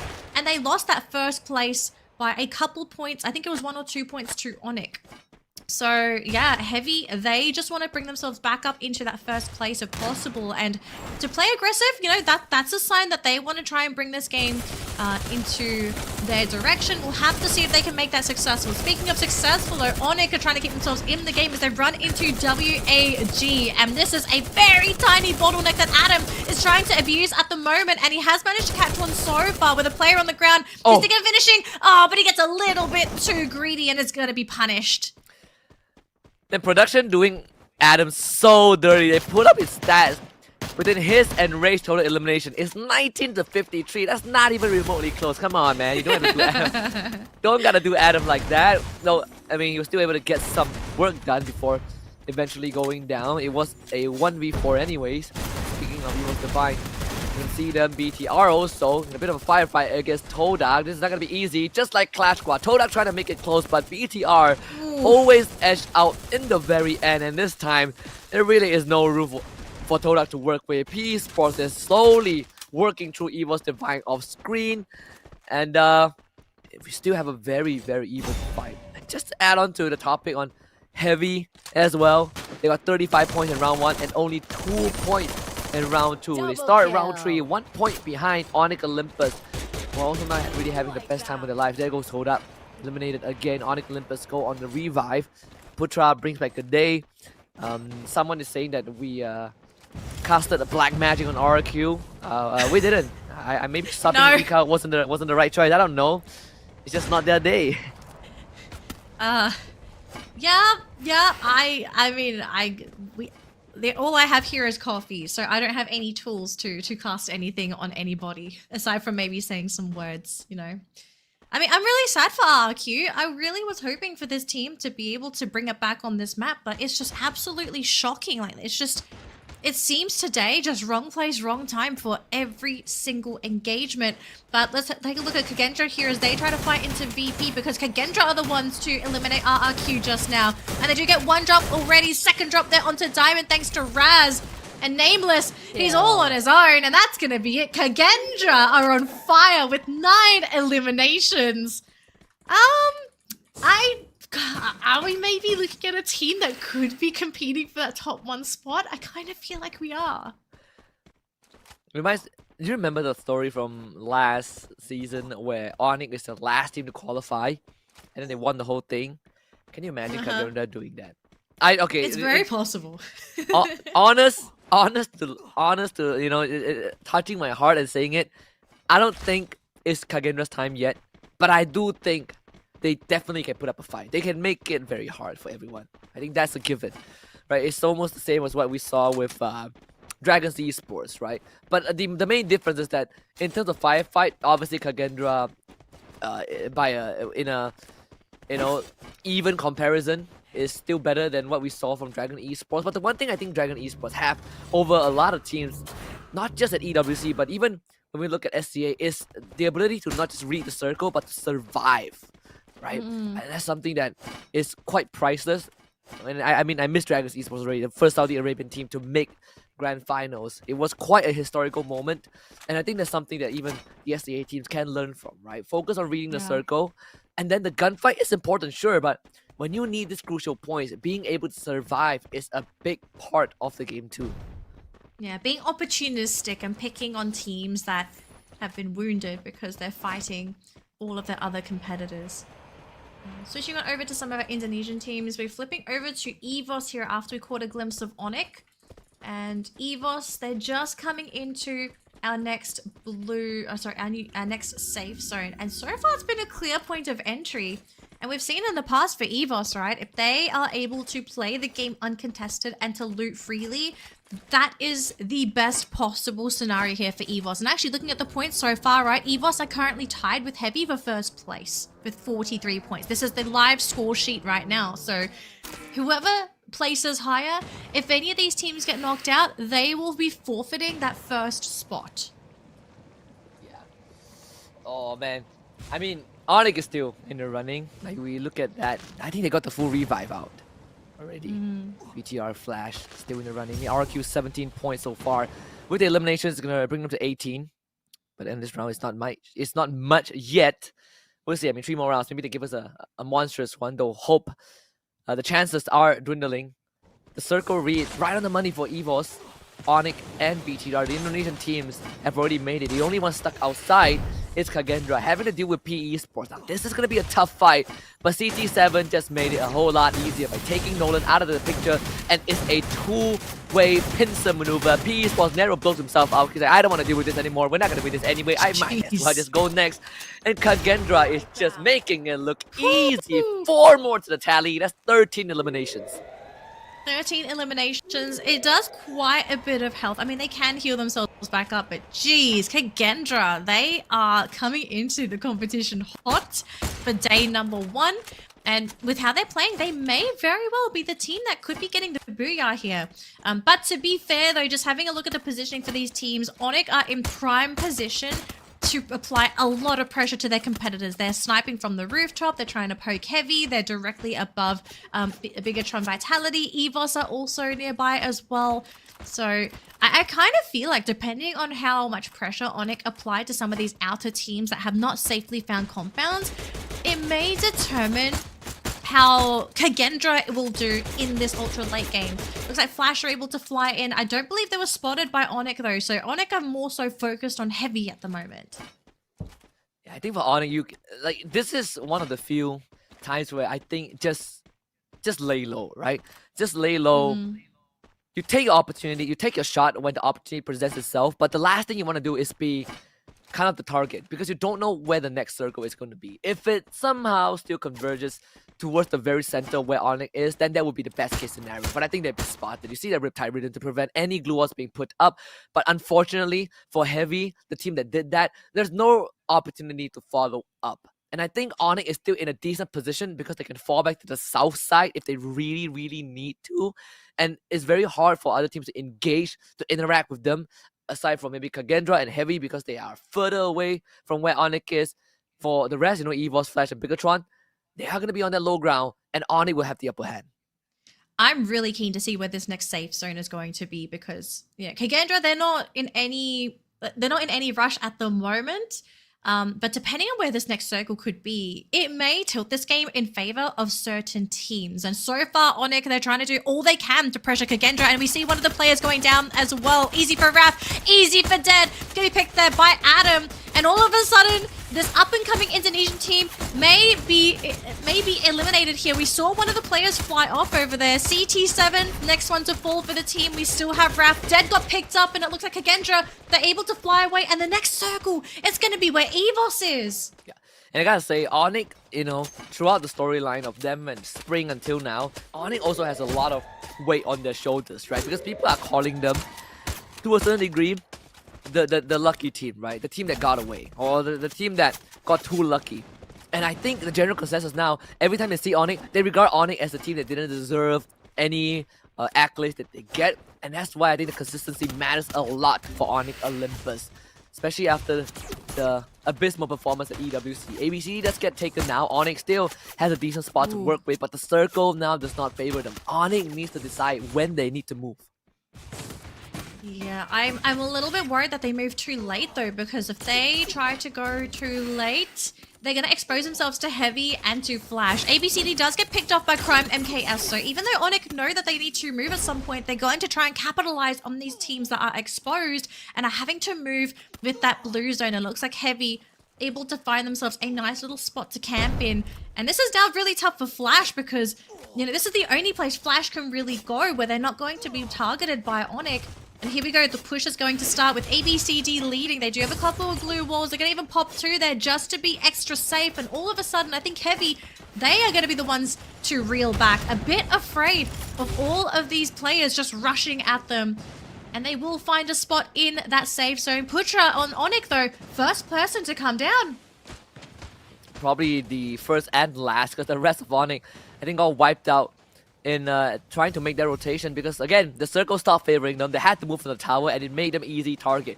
As they get a grenade launcher knock onto Rasha as Onyx removed in 6th place. Shin tried to run into Heavy, but it's Heavy that comes out on top. Whoa. What a valiant dash through the glue wall as Heavy tries to re-establish their defenses, but it's too late. Team Flash with the wipeout, and BTR now fills in the blank. ABCD gets knocked down. BTR is their turn to try and dispatch of Team Flash, and they're doing a very good job at it. There's only the Zom left, but I think the true winner out of all of this could just be Evo's Divine, who finally shows presence. Look at that next circle. It's right next to Bigatron, so all they need to do is to follow the safe zone edge and basically pick everyone off as they move along the safe zone. Zom is all on his own, but look at this Ray. He says, it's just one player, let's try and go for the poke. Aim God is trying to catch him on the other side, and they will grab him there. So now our top 3 teams here, and interestingly enough, Kagendra, they have Raz hiding, trying to get those placement points. If he survives, that will be a miracle all on its own, because it's going to be a battle between Bigatron and Evos. This circle, it's almost reached the halfway point of this rotation, and you can see Evos trying to play with that upper level. And for the Bigatron playing on the lower level, they have AimGod going through. Kyung first one to go down. They have Azrael in the front. He's the next one to fall. Deek's going to try and go into hiding. You can see Kojo wanting to play around the edge here. And it looks like Evos, they've overwhelmed Bigatron. But while this is all happening, Kagendra is there for the placement points. And they've actually brought someone back. And Evos, there's a chance for Kagendra to win this. It's not easy. It's a 2v3, well 2v4 now in favor of Evo's Divine. Kagendra is gonna struggle for sure, unless Raz somehow gets a sneaky shot on him. Him and Ram need to reconvene, but Evos, they've been in this spot before. Patience is a virtue. Raz shows himself. Kochu takes contact and calls in the backup. Raz now surrounded by the entirety of Evos. This is gonna be Ray with the cleanup, and Evos back to back. Booyah! They are so back. They're back in first place. The crown is back on their head. They are now the team to look out for, and all of a sudden, this game is not so wide open anymore. And if I was the teams competing today, hoping to be able to swipe away that qualification spot, I'd be feeling very concerned now with a double back-to-back booyah, because Evos sitting on a mountain of points, and I'm going to add on top of this as well, Game 4, we're going on to Kalahari. This is a map that Evos also know how to play really well. Yes, of course, all the Indonesian teams know how to play Kalahari, but with Evos looking so good in these 2 games, I think this is already an indicator that we could be looking at the team getting the booyah there too. Yeah, and we said, you know, if they do this for one more round, then sure, I think Evos is straight up going into Grand Finals after this, and that's just going to be a big morale boost for the boys. 2 back-to-back rounds. I mean, round 2, they didn't have the best start. They made use of it, reached late game, won the round. Round 3, almost the same thing, right? Evos, they have been able to find these good opportunities, play with the circle, and I think the patience from Evos is starting to really show. Although I would say some interesting observation I made when Evos was playing Clash Squad, but actually from Instagram, because you know I think the Indonesian Free Fire Esports account, they do like behind the scenes postings, and Russia can be quite emotional as a player. He lost the 1v2, and then that's got a taste of what Russia felt like. Just a little bit, but I think the vibes are very good. You know, the big boys, seniors, you know, Aim God, Ray, they're there to make sure that Russia is in the right headspace, and when he's in the right headspace, he can deliver and work magic. That makes a lot of sense, especially for somebody his age, because age also plays a role in your control over your emotions, especially in the competitive scene. So good to know. I think it's good for us to know as well, because now it makes us now realize, okay, some plays, some things, when they happen, it's justified because of X, Y, or Z, all these different factors. So yeah, very, very fun fact to know. You know, Rasya, he's a boy who, I guess in a way, would you say he's similar to Ma'al then? Because Ma'al is also rather emotionally charged as a player, like in a good and a bad way. I think that so far, because we haven't seen EVOS at their lowest, at least not with Russia, right? I mean, they have poor rounds, they have bad games, but we haven't seen them, you know, completely, you know, kicked when they're down. But for Ma'al, we've seen that. I mean, his tenure with RQ has not been the smoothest. He's gone through a couple of leaders, you know, like the good old, the great Legalov, you know, was part of his history too. So I think for Ma'al, one of the more memorable moments was definitely at EWC 25, where they lost round 9, where they should have won and lifted the trophy, and he broke down, right? I remember there was a scene of him like crying. I'm pretty sure like the whole world saw it, and these kind of moments are very important for a player. It either builds them up or it completely breaks down the team morale, and I think that kind of led to RQ losing round 10 as well, with a bit of a help from Fluxo. But if you compare him directly to Russia, I think at this point we haven't seen Russia at his lowest, but I would say the fact that Russia has reached peak this early on in his career, it might when that low point hits, then maybe we'll see if EVOS are able to bring him back up. Because right now he's such a confident player, you know, like nothing can stop him. He will fight you, like he will fight whoever tries to fight him.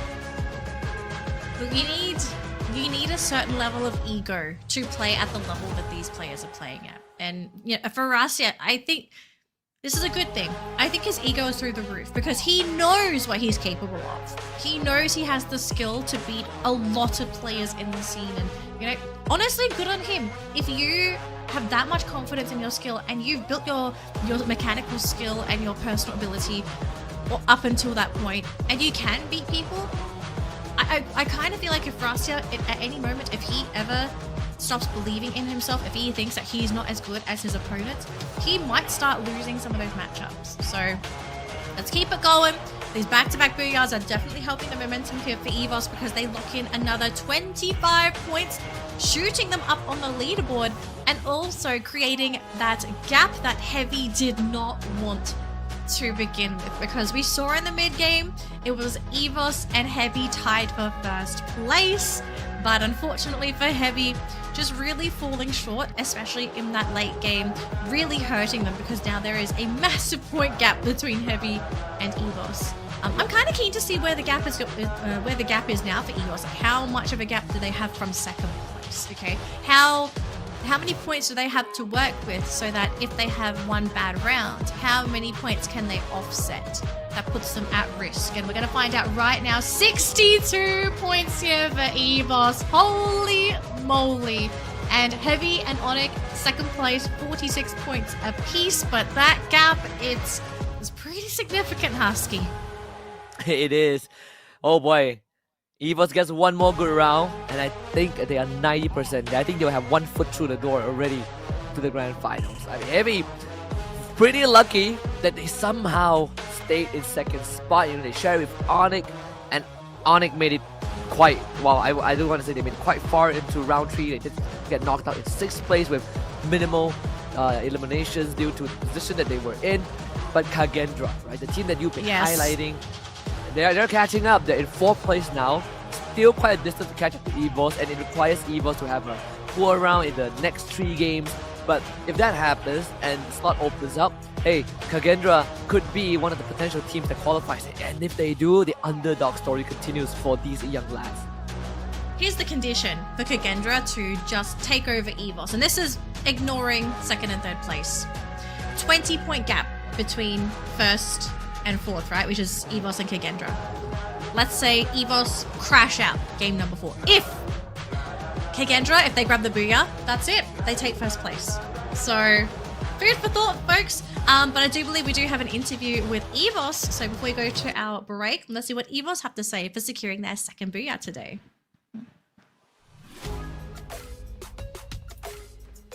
All right, survivors, another booyah for Indonesia. EVOS Divine takes 2 for the win. And I'm here with Rasha from EVOS, of course. Hello Acha. Halo. Acha, back-to-back booyah. Gimana nih rasanya? Meskipun memang bisa dikatakan game ketiga tadi bukanlah game yang mudah buat EVOS, tapi kalau dilihat dari elimination points kalian dan akhirnya booyah juga berhasil dikantongin, sepertinya memang EVOS masih dalam good spirit hari ini. Aku translate dulu, silakan dipikirkan jawabannya ya. So how does it feel to win a back-to-back booyah on the second and the third game? Even though it wasn't an easy game for EVOS, but obviously EVOS taking 2 for the win. How does it feel to win against 5 other Indonesian teams? Ya kalau dari aku rasanya biasa aja karena kita booyah juga udah sebagian dari plan. Jadi ya kita mungkin lebih butuh konsisten dan disiplin lagi aja di match selanjutnya. Oke, aku pikir booyah sebagian dari iman, enggak ya? Udah sebagian dari plan hari ini karena memang sudah harus all out.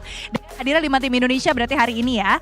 Oke, so nothing special because they plan on, of course, getting as much booyah as possible. It's consistency and determination that they need the most because obviously we want more Indonesian team to reach the grand finals. So yeah, hopefully EVOS Divine can be that team today. Second question, seeing that we have so many Indonesian teams today, does it make you feel nervous? Ngelihat gimana ada banyak banget tim Indonesia yang juga masih harus menentukan asa mereka lanjut ke grand final. Apakah itu membuat kamu jadi deg-degan? Apalagi sekarang mejanya nambah nih 1. Kalau dari kita sama sekali nggak ada deg-degan. Dan ya ini sama aja mirip FT The Boy sama Nino. He's not feeling nervous at all.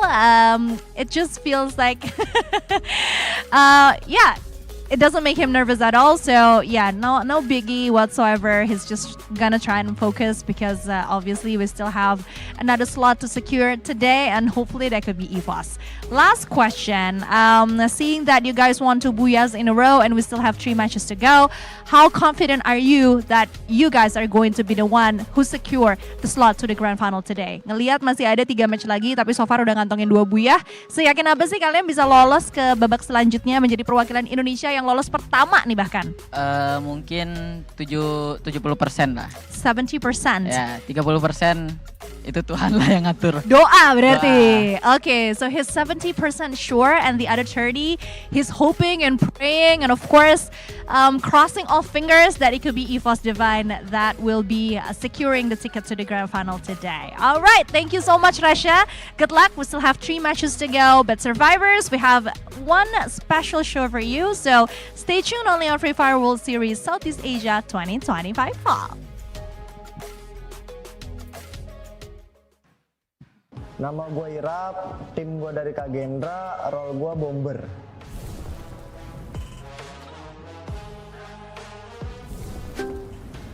Ini pick di Bermuda.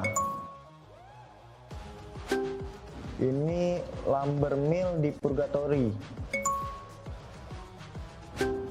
Ini intellect di Nextera. Ini Rivernary di Kalahari. Ini golf ya? Golf pokoknya sebutannya di Purgatory bang. Hah? Kayaknya ini di bang, stadium deh di Alpine. Ini boxing game di Boxing game. Ini snowfall di Alpine. Ini Sheerness di Kalahari. Wah ini gua nggak hafal ini, pokoknya di Selara ini bang. Casa Vista. Ini Capton di Bermuda. Ini MT Villa di Purgatory.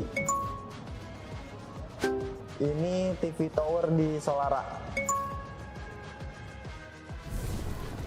Buat lu semua, gua tunggu lu di Kalari. สวัสดีครับวันนี้ผม VP Diamond จะมาจัดดีมทีมของตัวเองครับคนแรกนี่ขอเป็นเนมเลสครับคนที่2 Diamond ครับ2คนพอ2คนให้ได้หมดให้ทุกคนเลย2คนพอแล้วครับไม่เอาแล้วแค่นี้พอ สวัสดีครับผมเดอะบาร์ครับมาจากทีม Twisted Mind วันนี้จะมาจัดทีมของตัวเองครับคนแรกเป็นฟูก้าครับคนที่2จัมป์ครับคนที่3โดนครับคนที่4เส้นมันครับคนเป็นพี่นโมครับสวัสดีครับ BAU โมชิครับวันนี้ก็เราจะมาจัดทีมครับหรือว่าทีมในฝันของผมนั่นเองคนแรกนะผมอยากได้ WAG ตักกวยครับมาอยู่ทีมผมเพราะว่าผมพูดภาษาเวียดนามเป็นแล้วก็คนที่2นะเป็นเอาทีมเองนะครับพี่แต่ไม่เอาเล่นอีโก้ทีมผมอีโก้ผมไม่เลือกหรอกเอาเป็นเดอะบาร์แล้วกันเดอะบาร์ผู้เล่นหน้าใหม่ไฟแรงอยากโควิสคนที่3นะครับเป็นอาบายจากอินโดเอามาเล่นคู่กับตักกุยผมบอกเลยว่าคุยกันไม่รู้เรื่องแน่นอนทนายผมเลือกโจนะมาจับทนายก็ตำนานให้มาเล่นทนายดูว่ามันจะแข็งแกร่งเหมือนเดิมเปล่าแล้วก็ตำแหน่งผมเป็นตำแหน่งโค้ชครับผมจะจัดทีมนี้ออกมาได้แบบสมบูรณ์แบบแชมป์โลก5 สมัยแค่นี้แหละบอกเลยว่าไลน์อัพนี้ไม่แพ้ใครแน่นอน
welcome back, survivors. We are ready to jump into Kalahari for game number 4. All right, I think we're good. All right. We're a little bit scared there for a moment, but we are going into Kalahari, folks, because apparently my microphone may have dropped into the map. But very exciting times here, because at the moment we have EVOS leading the charge with a whopping 62 points, and the competition lagging behind with second and third place with only 46. So we're gonna either have to see a substantial performance from our teams trailing EVOS, or, as Husky may have said, we kind of need to see EVOS maybe fall short here. Now, the odds of that happening on Kalahari, not that great. No, not at all. I mean, on Kalahari, it's the Indonesian map, right? Even we say that even when the Indonesian teams are underperforming on the map, I think statistically, you look at Kalahari, you always feel confident that it's going to be Indonesian team that gets the booyah, and we have literally EVOS, we have a bigger draw by Vitality and RQ, Kazu. All of them have displayed great proficiency on this map, at least in the last tournament that we saw them. I wonder if we will get the same level of performance again, because so far out of these 3 teams, only EVOS Divine has been consistent, right? RQ, Kazu has been kind of falling flat a little bit. Bigger draw by Vitality. Hang on. As well. There's one team that we kind of need to mention here, and I'm going to keep mentioning them because they're making their presence well known. Kagendra. Kagendra, this is their first ever play day, and they are in 4th place. I still can't believe that they're doing so well for day number 1, and halfway through the competition, 4th place, essentially 20 points away from EVOS. I still think there's a chance, maybe not the highest likelihood, but a very good chance that Kagendra could be in the running for 1st place, because consistency-wise, it's been there for the team. Like, that's why they're top 4. They're not getting booyahs, they're not getting a lot of eliminations, but they're placing high because they're finding that balance between placements and eliminations. We did, toy with the possibility of Kagendra qualifying to the grand finals by the end of the day, but we also kind of talked about the conditions that is required to make it happen, and that includes EVOS having a poor round or 2, and then in that same round, Kagendra show up, right? They get a lot of points, not necessarily booyahs, but they get enough points to catch up and eventually overtake EVOS. It might come down to round number 6. We have 3 more rounds. I think it is very, very possible, but again, for these players, it's not, I mean, for the crowd at least, right? It's not as straightforward as it seems. The players show up and play. Even before the show starts, they're doing scrims, they're doing practice, they're gonna come in early. So it is a marathon for some of these players. Especially, you look at Kagendra, look at these boys, this is the first time that they've been on such a big stage. So it does put into question how will they hold up, and I think they're holding up just fine. Just like veterans, I mean, heavy in the spirits, the back-to-back underwhelming rounds, but they know the race is not over yet. They're still in top 3. Just a reminder to our viewers as well at home, in case you have just jumped into the tournament, we have played 3 games. We're waiting for game number 4 to start here. But for our results for our first 3 games, we had Heavy take our first booyah of the day on Solara with a whopping 35 points. Following that, on game 2, we were on Purgatory, and that went to EVOS Divine. And then game 3 on Nextterra, we also had a secondary booyah there for EVOS Divine. So at the moment, that's sort of the tone that has been set for the competition. And coming into game number 4 on Kalahari, very, very Indonesian favored, but this doesn't necessarily mean an Indonesian team will get the booyah here. If anything, this is going to paint a pretty big target sign on the back of a lot of the Indonesian teams, just because of their experience and the fact that Kalahari, this is a map that is typically specialized by this region. I think for RQ, they're still keeping Ikal as the starting 4. So no changes. I don't see any changes. Yeah, no changes just yet. I guess it's also fair, right? They sub Ikal in, and then they got team wiped pretty early in round 3. So give it another shot, right? Maybe it's just a very unlucky round just now. We'll see if it changes in Kalahari, because if there's anything constant for RQ is that their drop spot, right? It's always Refinery. The one thing that they did kind of changed up a little bit is how they drop at refinery. They now spread out to check surroundings, and then they decide if they want to move away from refinery, because I think we have gone past the era where you take that spot and you just wait no matter where the circle goes to. RQ realized that it's not always the most feasible idea, because some circle will bring team to them and they became very predictable. So I think the new way that they've approached this refinery drop for the past year has allowed them to be a lot more flexible in the approach to the rest of the round. But the one problem that they still face is if teams want to take control of the area, they have the tendency to stay and defend, and a lot of times it doesn't work out for them. So that's something that I think RQ needs to watch out for. Yeah. We're going to have a bit of a player head-to-head moment here between Duts from RRQ and Death from Flash, and the difference in score between these two players is pretty significant, but at the same time, Husky, is it also because RRQ may have just played a whole lot more games as well? No, I mean, well, look at Duts, right? We literally said that he is one of the, he can be the clutch passer for the team. Yep, for RQ. Not surprised. And we also saw the head-to-head between Adam and Ray, and that was pretty unfair as well. You know, 19 to like what 52. So this is a pretty normal. I think this comparison is a lot more closer than the one we just saw. On Kalahari though, I mean, even Duts has been struggling to get the numbers in. I think the whole of RQ have been struggling. I mean, today RRQ 100% are struggling to really achieve anything, right? They're struggling to achieve. They're not really finding eliminations either, because they are putting more focus on trying to even get to the late game, which there's always pros and cons, right, to different play styles. And typically RRQ, they're a team that just likes to bide their time. They don't really want to be the ones to look for eliminations, which, if that's the playstyle that's worked for you up until this point, keep going. But I do feel that RRQ has played this way for such a long time. I think you kind of need to question, like, okay, do we need to change something? Because this used to work in the past for them, but we are so far gone from that era. So I kind of think, like, if you're RRQ, I would expect some level of evolution at some point. If they can't do it now, I kind of hope in the next coming months that something changes for this team, because they're just not looking as strong as they used to. Which makes it even more ironic, because when Abai joined the team, Abai Ma'au, joined the team, we said that RQ hit their peak, and it is, their peak at that point in time. They were unstoppable, and then they went through a rough patch, and then the past 3 tournaments that they were in, preseason, global finals, 2024, and EWC, they were top 3 in all of that. So that's 2 peaks, right? In the tenure of some of these key players.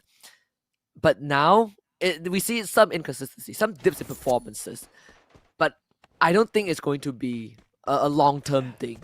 It's just that when it happens, when they hit that rough patch, it makes you question whether, the era of RQ is over. But I don't think that's the case. I think they will still make finals. I think they're just going to give everyone a run for their money when the chips are down. But for now, perhaps they don't feel as much pressure yet, right? Because you technically still have last year's qualifiers if today and tomorrow don't work out. Okay, so we do have a couple of lock-ins there, eliminations going to be set in as teams want to try and get some kind of vision, some kind of info on some of these teams, but no elims yet. And RRQ, as you said, Husky, they're still on refinery, but they are scouting around, and actually we might have our first elimination here. It's LBT, taken out by Shin from Flash. So first elim, it doesn't turn into a team fight, unfortunately. So we might be in for a very slow game here as teams sort of set themselves into a very quiet early game. Very early pickoff too. It's one of those few situations on Kalahari. Is pretty open map, right? A lot of open areas to work with, and teams, they do have a tendency to send people out to scout. Then it's normal. You have a revive system. I think that's kind of your get out of jail free card in the first 5 minutes of the game. You can afford to send someone out, get some intel, helps you with deciding your rotation, but also you can get brought back into the game very, very quickly. Yeah. And, very low risk. Okay, so it looks like Kagendra catching sight there of GOW, throwing a couple of pot shots as well, a few of those bullets connecting, but nothing fatal yet. It's easy for Raf and Dead, and they catch Demon right off the bat, and they've isolated him with a glue wall. So that's a free elim, a free point to Kagendra. They're looking for another one. They do lose Raf though, who's going to be able to hit the ground. But GOW, this team is fragmented. They do manage to get one player out of there. They're going to lose 3 here, without a doubt. Double kill. And GOW off to a very, very tough start here, but still in the competition. Oh, wait a minute. The last player, I think he's taking damage. And he's gone! Man. He's gone. GOW, I mean, rough day so far. They were marked by RRQ, interestingly enough. So RRQ marked Demon from GOW, which might tell us a little bit of a story, you know, maybe they're a bit sour from that, from one of their engagements earlier on. You know, very, very interesting here. But we do have WAG in a skirmish here with Turdak trying to pick up those points. Traps going in a 1v1 there with Expor, whereas the rest of the teams going for a 2v2. And actually Expor going to abandon Traps, taking a huge hit though. But LBT going to be the first one to go down, being caught by Dutz on the other side of the map. WAG though, just going to have to try and figure out what to do here. It's Tikui and Expor left, and they're going to send Tikui off, and he does not get shot in the air. So at least the two of them, they will have a little bit more time left, but I think they're going to have to pray that Todak don't chase you here, and it looks like that's not going to be the case. Big fight though. We have Kagendra going up against Onyx. Kagendra gonna be separated a little bit. I mean, easy for Raf, just got knocked down. Raz trapped behind 2 blue walls. It's not gonna be easy for them. And 3 members knocked down. Onyx Olympus basically slicing and dicing them apart. These isolated fights have not gone well for Kagendra, and Onyx Olympus here to pick all of them up. I think Kagendra was able to send someone into the wild. Crime MKS chasing him down. CT7, the sniper of the team with the hook gun to try and gain distance. And Crime MKS on the K. CT7 spotted. This could be the end of Kagendra, and that's going to put them heavily behind Evos if they should to catch up. Crime MKS not shooting just yet. This one connects, and the job is done. Bounty claim. Kagendra is out. And that's going to cut down Kagendra's dreams as well, because they are the 11th team in the round. Switching it over to Evos, though, as they have found ABCD from Flash, so that's going to be an easy point if they will go back and grab that one. They do have Shin, who they catch with aim. God, beautiful snipe there. We do still have Death out in the field. And that is the last player for Flash as well. So if they catch Death, that's going to be another team eliminated. But back onto the whole Kagendra storyline.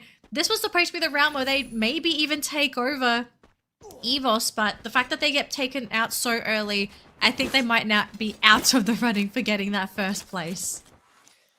Yeah, it just made it 10 times harder. Yeah. Evos' position, now the burden lifts a bit. I mean, you still have Onyx and Heavy to worry about, but aside from that, at least it's a race between these 3 teams, and Evos still 15 points ahead of Onyx at this point of time. And that's just looking at total points, right? We haven't calculated the eliminations that have gotten this so far. VP now under fire. This is one of the teams that, again, we said has an opportunity if they are able to put up a good show, but today doesn't feel like it. Okay, Heavy. They found VP. It's Waranya here by himself, and we do see a couple of glue walls, but that's not really going to do too much for him, unfortunately. So that's going to be a elimination by Alan. And now for Heavy. What's the plan here? You know, we've got Kabi from Heavy playing on that high ground, going to provide that vision, just in case they need to see if there's anyone that might be going for a flank. But it's pretty clear so far, so for Heavy, they're just trying to sniff out that last person if they can. Nameless, taken out by Kabi. LBT for a P, though, on the high ground, being spotted out by Kabi. Could be in for a little bit of a sniper battle here if LBT wants to go for the commitment, but the team is here, and this should be another point in the bag for Heavy, bumping them up to 4 points. Hit a rough patch the past 2 rounds, but the recovery is there for Heavy. 4 points, making sure that they keep tabs with Evos' footsteps. That's going to be a bounty laid on code. GOP Esports shows up to Bigatron's front door, and Azrael didn't even stand a chance to formulate a response. BTR scatter into the wind. But you have Jonah waiting in the wings as well. If BTR heads that way, Jonah is going to be able to finish them off. The reinforcement gets called in. PE Esports in a 3v2. There is Kyung and Diggs, the dynamic duo of BTR with the Cassie electrotherapy, but still, they are outnumbered by PE. I don't know. I kind of feel like with the with Cassie's active, you can definitely go into those disadvantages matchups. And right now you can see Kyung trying to go for Nero, but beautiful Glue was buying time for the team to maybe come and save him. They will try to finish him off, but Kyung, his health bar is still okay at half health so far. Deek's gonna hang on, but there goes Kyung. Jonah gonna finish him, and all of a sudden this dynamic duo from Bigatron will be cut down if Deeks can't find some kind of escape. But he finds a window, will be able to climb out, but where can you really go? Not too far. They've already caught up to him. There we go, Jonah with the finisher. Ooh. Just now we actually saw BTR calling in Koja, who just got revived to potentially help win the long extended skirmish, but at one point they just called it off, and that's why you saw Koja flying away, reviving Deeks, and right after that, Rashav with another snipe. Explorer quickly and swiftly removed.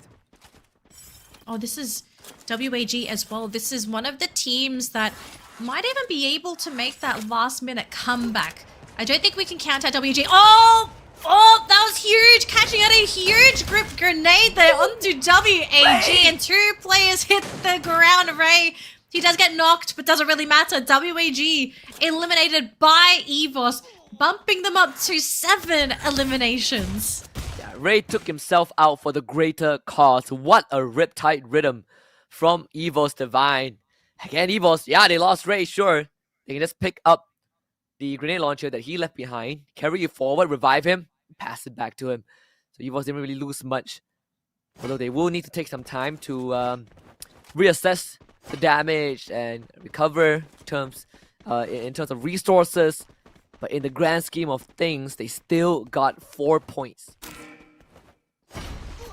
Is 4 points going to be enough though, Husky? I think at this point you need all the points if you want to be able to solidify your place on that leaderboard. RRQ, they have caught wind of Heavy though, and thankfully for Heavy, none of them get dropped. They do find a nice little hidey hole in the meantime, as all these teams try to figure out where this next circle is going to be. But yeah, space, real estate, it's slowly running out here as teams going to have to make their way a little bit closer to RRQ's prime position on Refinery. And looks like we're going to be getting a Refinery circle here, Husky. And that's music to RRQ's ears for sure. Now they get to really make use of this compound that they hold so dear to. Again, when you define a refinery, you have to know the nooks and crannies because of elevations and cover, but you also have to spread out your manpower sometimes. This is why we see the spread from RRQ, right? You need to have someone to watch your backs because you have elevation, but it also leaves you exposed to whoever that you're trying to engage in. And that's why we see, even though you get to cover a lot of ground, but your manpower is spread thin. You have Onyx Olympus on one side, Heavy on the other. So RRQ needs to make sure that all these point of interest are well guarded, but they don't lose anyone in the process. Yeah. Slow and steady for some of these teams. And X-Posy, he's hoping to pop one of the players on Todak, and it's traps and Noki. He gets Noki! Whoa. That's going to get him on the floor. And look at that Diamond. Straight rush in. With Todak trying to go forward, should be able to grab that. They will pick up their teammate. We do have a loaded grenade there as well. Glue or melters. Going to try and use whatever they can to try and flush out Todak. And Diamond feeling very confident, happy with where his team is. Maybe trying to think they want to continue with this push. It's on the high ground. I am a little bit worried for VP. I'm a bit scared that they're going a little bit too ham here because you can see Fire's at the top of the tower.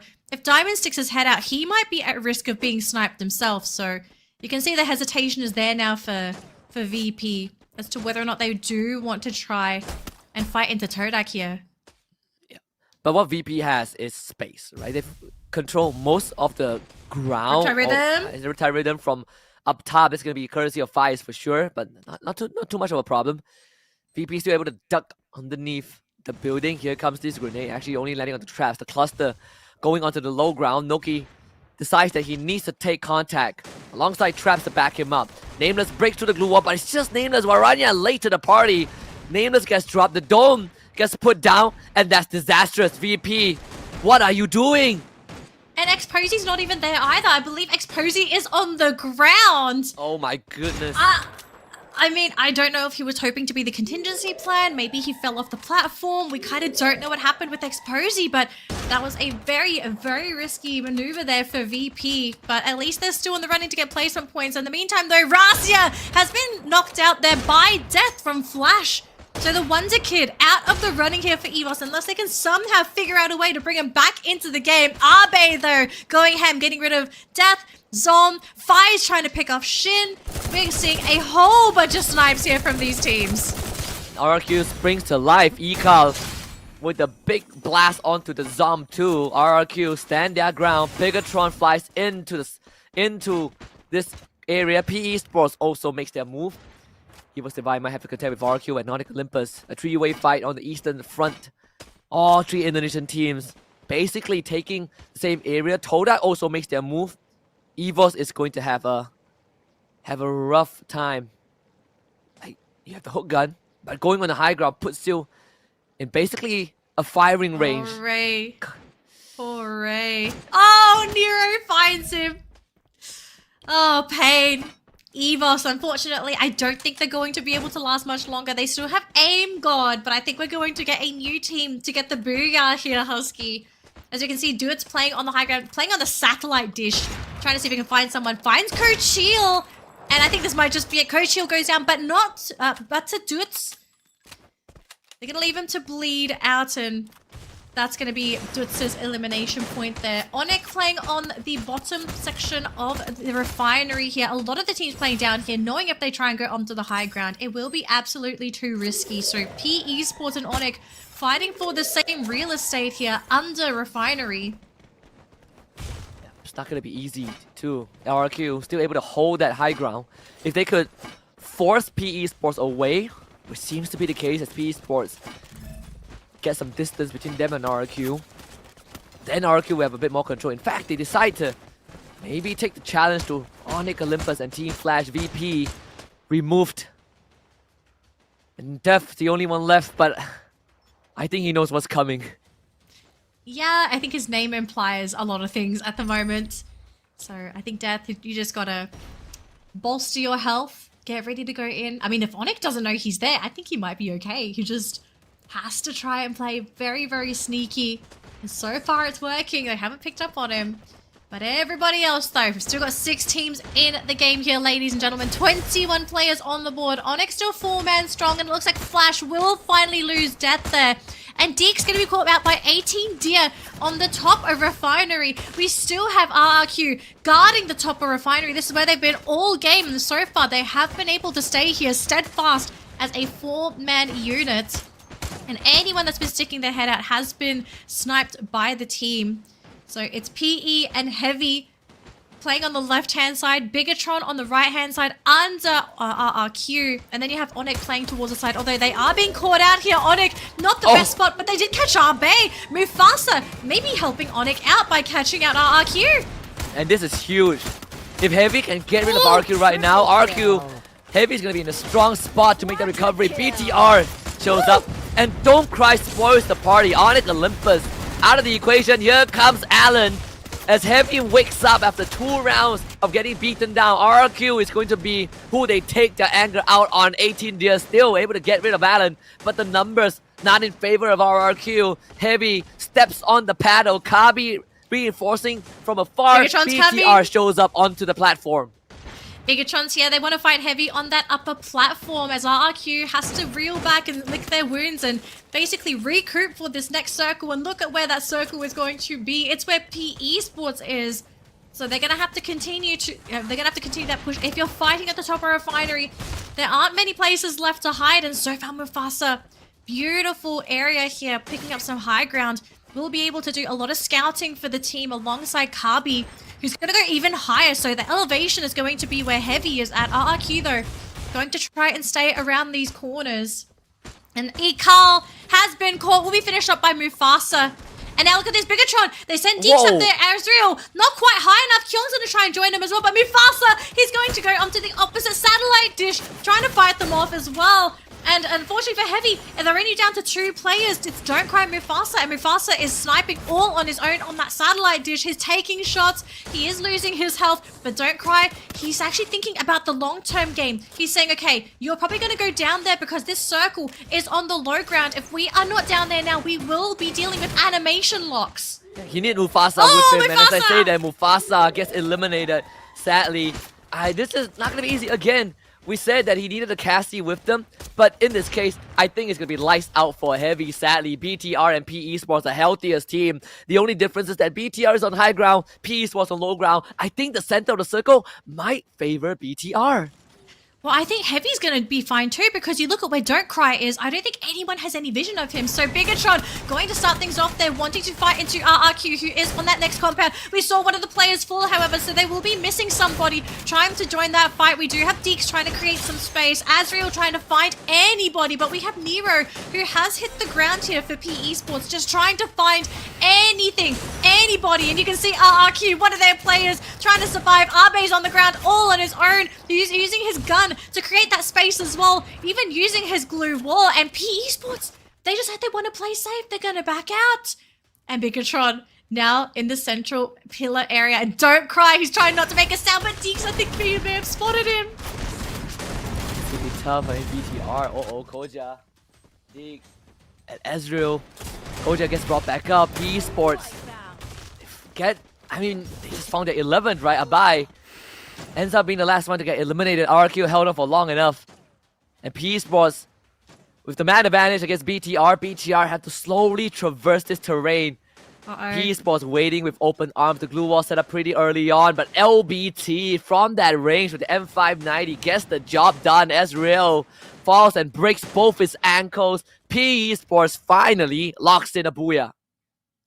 And it was a very simple booyah there for PE Esports as well, because all they really had to do was just stay on that low ground. The fact that they were so far down, everyone else was sort of dealing with all of the teams that were playing on that upper pillar, especially Bigatron. Wait, they're still going? Wait, not yet. Oh, wait, it's a healing game. Wait. Deeks? Oh, my Deeks? goodness. Oh, my, he's standing on the ledge. Nero can't see him. I think Nero's have the advantage here. Our producer made the call early. Oh, who's gonna get this? Oh, who's gonna get this? Battle of healing. Oh, it's Nero. I think that Nero's got it. All right, now we get the true booyah. Oh There my we goodness, go. man! PE for holding their breath for that one. Woo. It's always Kalahari Husky. The sudden health kit battles. I'm telling you, Always dude, Kalahari. I got a freaking heart attack. I was like, hold on, they're still playing. I mean, we're still looking at the players, right? They were still looking at their phones and we're thinking, do we have a delayed camera feed? I mean, and then all of a sudden it's like, oh, wait a minute. We did say that the area can favor Bigatron because the center, right, is close to where the healing, where they can, hunker down and heal. The very center. But there was a bit deviation, right? Who was it? Like Diggs, he made contact with the blue zone first, so the first take goes on to him. But man, that could have gone either way. Peace. No wonder I was like, hold on a minute. I don't think the game has ended yet. But hey, good call. Yeah. Good call, production. We knew that Peace was gonna win. We just needed to make sure. Hey, production knew. That's why we cut to the They knew. players. Yeah. A couple seconds too early. So. Well, honestly, really great that we do have a new team grabbing a booyah here, because as great as it would have been for EVOS to potentially take another game and lock their place in for the qualifiers, I think we still want to have those exciting games, so not too bad there. Great stuff for PE Esports. How high is PE Esports on the leaderboard? Is there any chance that they would be able to suddenly climb up the leaderboard? Because we've got 2 more games after this. That was game number 4. Yeah. And we still have Alpine for our last map, and I think we have Bermuda coming up next. Yeah. We gotta take a look at the ranking first, though. We need to take a look at the total ranking, and then Update. and then we'll get it, and then we'll really know who is going to have a chance. I mean, I could I could be like our good friend AJ and look at the stat sheet and then spoil it, but I'm not that kind of guy, I like suspense. I like suspense. I love Make everyone wait. Okay, well, hopefully get some angry emails then, because I know some people don't like suspense. We'll get there eventually. Oh man, but I have to say, that was a pretty interesting round of Kalahari, because we usually see Kalahari go one of two ways, right? One, it's just silent, crickets, that's all you can hear, and everyone's just looting, they're running, there's no gunfights, everyone's just kind of saving it up until that 4th, 5th circle, and then you start to see some of those fights. But we did see a lot of mid-game skirmishes, but not enough to say that everyone just went absolutely ham. There were teams hunting, but it kind of felt like some of these teams are also struggling to find enough targets to justify such aggressive movements as well. So I think we're starting to reach the point where teams are getting a little bit desperate to lock in those points, especially if you think you're still within reach of taking first place, because that's the goal here for the teams today, to get first place so that you don't need to play tomorrow. And I also want to see what's the result for Evos, right? Because I mean, Evos, they were not able, okay, to get the booyah, right? This round was, compared to the last 2 rounds that they got the back-to-back booyah, it's definitely not as impressive, but they also had a very rough round, and eventually they're going to crack. We have so many teams in the same area that it was pretty hard for anyone to make it to the end. And sadly for Evos, this time they just didn't have the position to work with. They were on the low ground trying to get to Refinery, and they had too many teams that they needed to go through. And they did say they lost Russia pretty early on, so that also was a bummer. Yeah, I mean, anyone that really follows EVOS knows how reliant the team is on Russia, especially with the amount of firepower he alone brings to the team. So sometimes you just kind of get unlucky if you lose the wrong player on the roster. We do have a couple of highlights to show you all before we go through and update you on what the current standings look like. But with this booyah and just seeing who sort of made it towards the end of this round, I don't feel like we're going to be seeing any significant changes to the leaderboard yet. I don't think anything where it's going to be anything surprising, but I wonder if the points distributed in this round are going to make a are going to impact game number 5, because we are down to our last 2 games, Husky. We've got one on Bermuda, one on Alpine, and when it comes to how close the competition is it safe to say that the race is probably between the teams in 1st and 3rd? I kind of feel like 5th is like borderline too far now, since we only have 2 games left. 1st to 4th, I think, is probably the closest. Yeah. 1st to 3 is the most realistic. 4th one, you will need a lot of things to really work out. I mean, like LBT did a lot of work this round, right? Esports, first 3 rounds, a lot of inconsistencies. I think this round, they happened to get the right compound. A little bit of luck was involved, but they also had to fight a lot of the survivors who were trying to get to where they are as the circle closes in. So Esports, they held their ground. I mean, LBT has had a pretty challenging day so far. You know, a lot of times the first blood was on him, and LBT was like, man, I really just want to play Free Fire properly. This game, Esports showed that they are still one of the contenders. Whether they can make finals, probably not today, because it was a pretty late warm game for them. But hey, at least they showed us that they still got it. And it's around where when we got to the late game, most of the Indonesian teams were still there, and it was PE Sports that picked the right fight. Do you think for PE Sports it might have also been a little bit of luck in terms of where that circle was? Because we saw all the Indonesians parked on the refinery tower. Yeah, I would say that's the case, right? We saw at one point the 3 Indonesian teams were literally on the eastern side of the map, and then PE Sports was just like, I'm gonna wait. Circle's closing in, I'm gonna wait. Yeah. I'm gonna wait. And then the circle closing in at the right spot, and bam, PE Sports, they just wait one by one, they pick the right fight, GG. Yeah. Man. Alright, so here are the standings for our match that has just concluded, with PE Sports getting the booyah and taking home the most points with 25 points, followed by RRQ and Bigatron with 17 points apiece. So significant bump up in points for both of our Indonesian squads. But the thing is, RRQ and Bigatron, they're not our top performing teams from Indonesia. It's actually Onyx. So here is the real updated standings for all of our participants. And EVOS, still standing strong in first place with 71 points, but we are seeing a small gap close here with Heavy and Onyx just slightly closing the gap.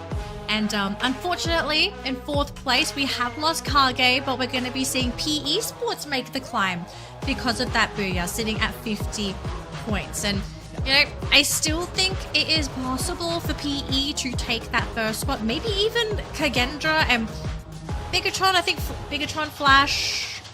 Maybe Bigatron we possibly could see it. Flash might be a little too far away. I think 20 points within 2 rounds is very doable. Oh, 100%. Again, all you need is, you know, a good round for yourselves and an underwhelming round for your opponents. And suddenly the tide shift. Heavy was a pretty good case study. 35 points round 1, 2 points round 2, and suddenly boom, they are not in the first place anymore. So, you know, again, I think looking at the overall ranking itself, and you know, moving in round 5 and 6, high chance that we still get the full the full shuffle of the overall of the standings, right, of the leaderboard, with a new team heading into the grand finals. So I feel like for teams like, you know, PE Sports, the chances are slim, but it's doable. Onyx and Heavy, they've been trying to keep up, even though they had some you know, rough rounds, but it can all change in 2 rounds. Yeah. Alright folks, as we get ready for game number 5, we're going to Bermuda for our next map. So this is a map that all players and all teams are going to be feeling pretty confident playing on. And getting ready for this matchup, we do have, I believe, a couple of substitutions. So on the side of Virtus Pro, we will be substituting Waranya out for Boonjame. Oh wait, this is match 5. Oh yeah, sorry. And then GOW, Arkoi is going to be substituted out and Rip is going to be brought in. And I believe it's just those 2 substitutions for round 5. Yeah, team stats, 38 eliminations, 48 assists, 30 top eliminations just today alone. Out of 4 rounds, top eliminations, 2nd in total assists, 2nd in total damage. I mean, this team, there's no overstating, you know, how special, how amazing EVOS is with this current lineup. I think if you want to think of a super team that is not BRU or Falcon, it's not a Thai team from Indonesia, this is the next generation. This is the next. This is the team that is going to symbolize what Indonesian Free Fire is about, and that's based off of the foundations, the blueprint that RRQ established many years ago.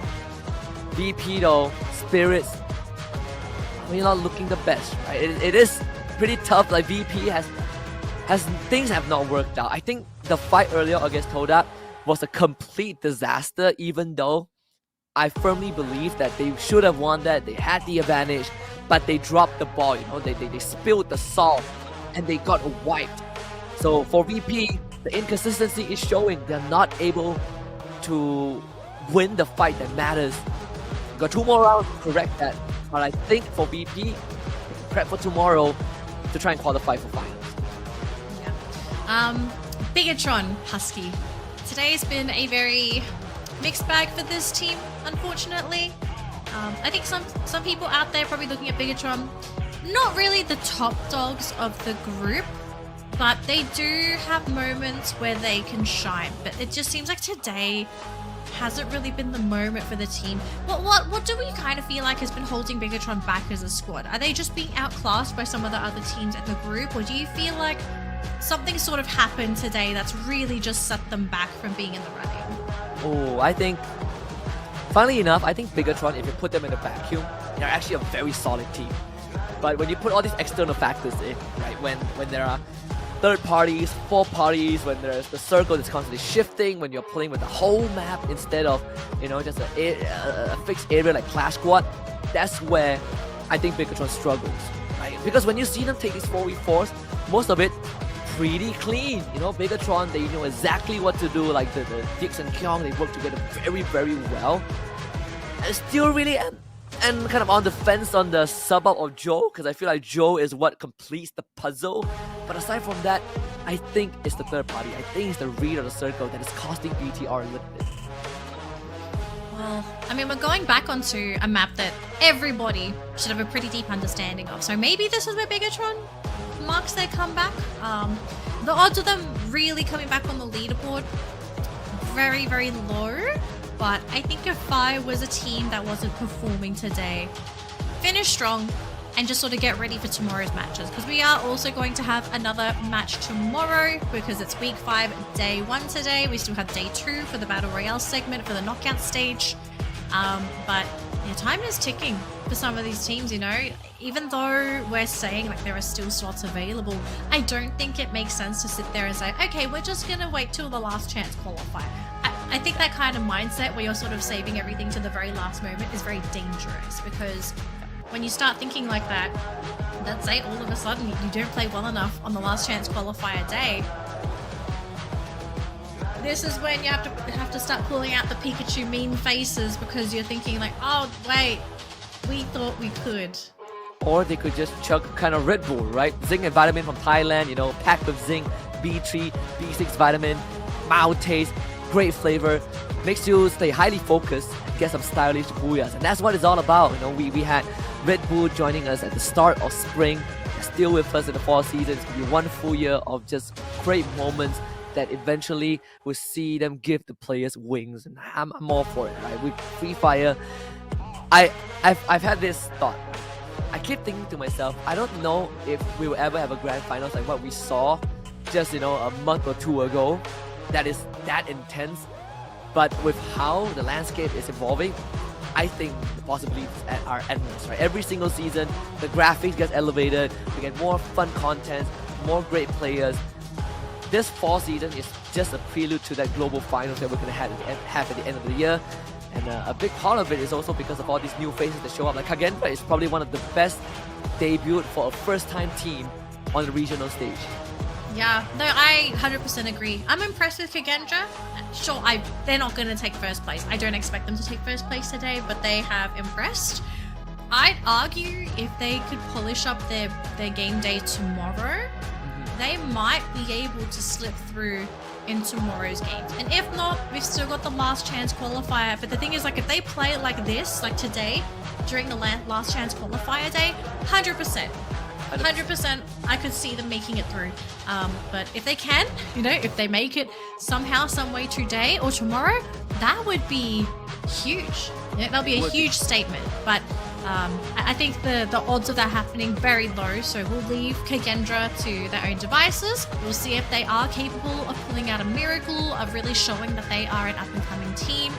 But if they want to kind of tone it down today, that's fine too. You know, they still have time, and just let all the big dogs kind of fight for the spot today, because yeah, the top of that leaderboard, it's quite congested, and the games have been very competitive as well, so it's not been a cakewalk for a lot of these teams.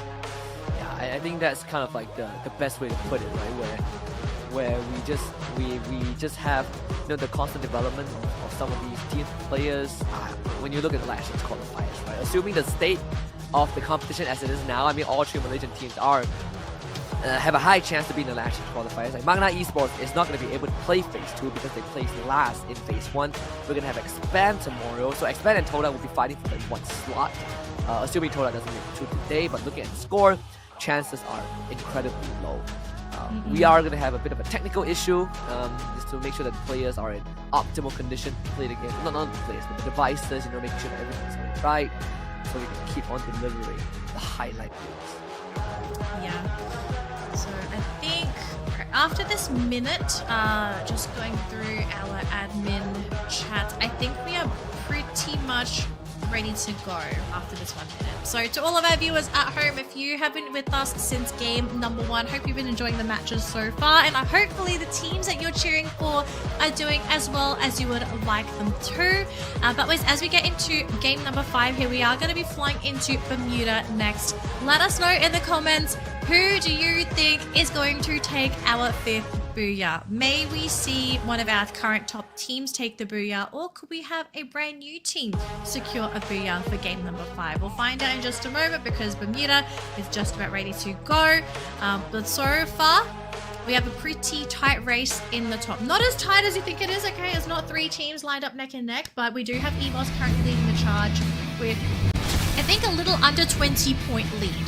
So it's still pretty significant, Husky, but I think it's still definitely within reach for our second and third place teams, which is Onic, and all of a sudden I have forgotten who was the other team that was in third Heavy. place. WAG? Oh, it's Heavy. Heavy.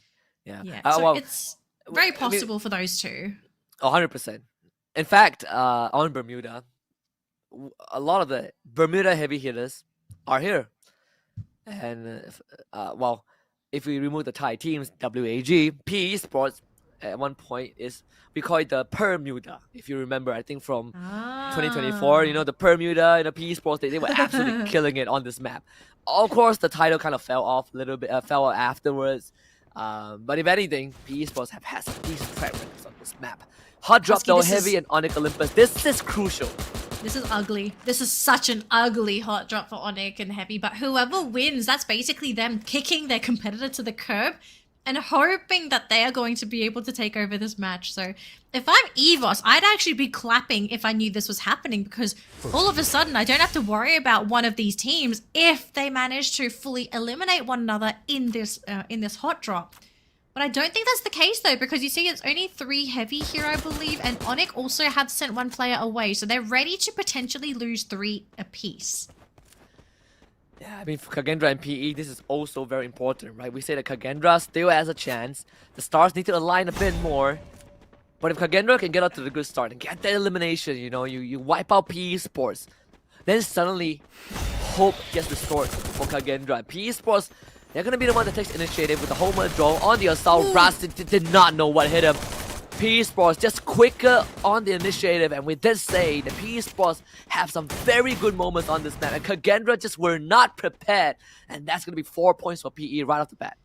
I mean, that's huge too, because they also got rid of their competitor. It was PE Sports and Kagendra neck and neck in their placement. So this is going to set them back so much. I mean, this doesn't mean Kagendra is out. They still have a player, and it's still very early on. If they can find the 3-man revive and they have a much smoother mid game, then Kagendra can come back. But I mean, for PE Sports, they're glad, because this pushes them up by so many points.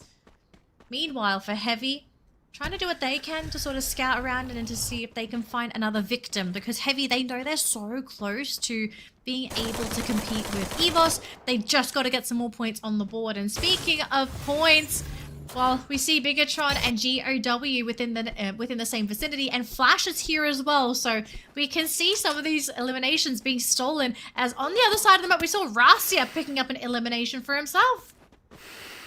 Yeah, BTR, they lost 1 person, but it's not too bad just yet, right? These gets revived in the process. GOW now showing up as something straight. BTR pretty separated, right? So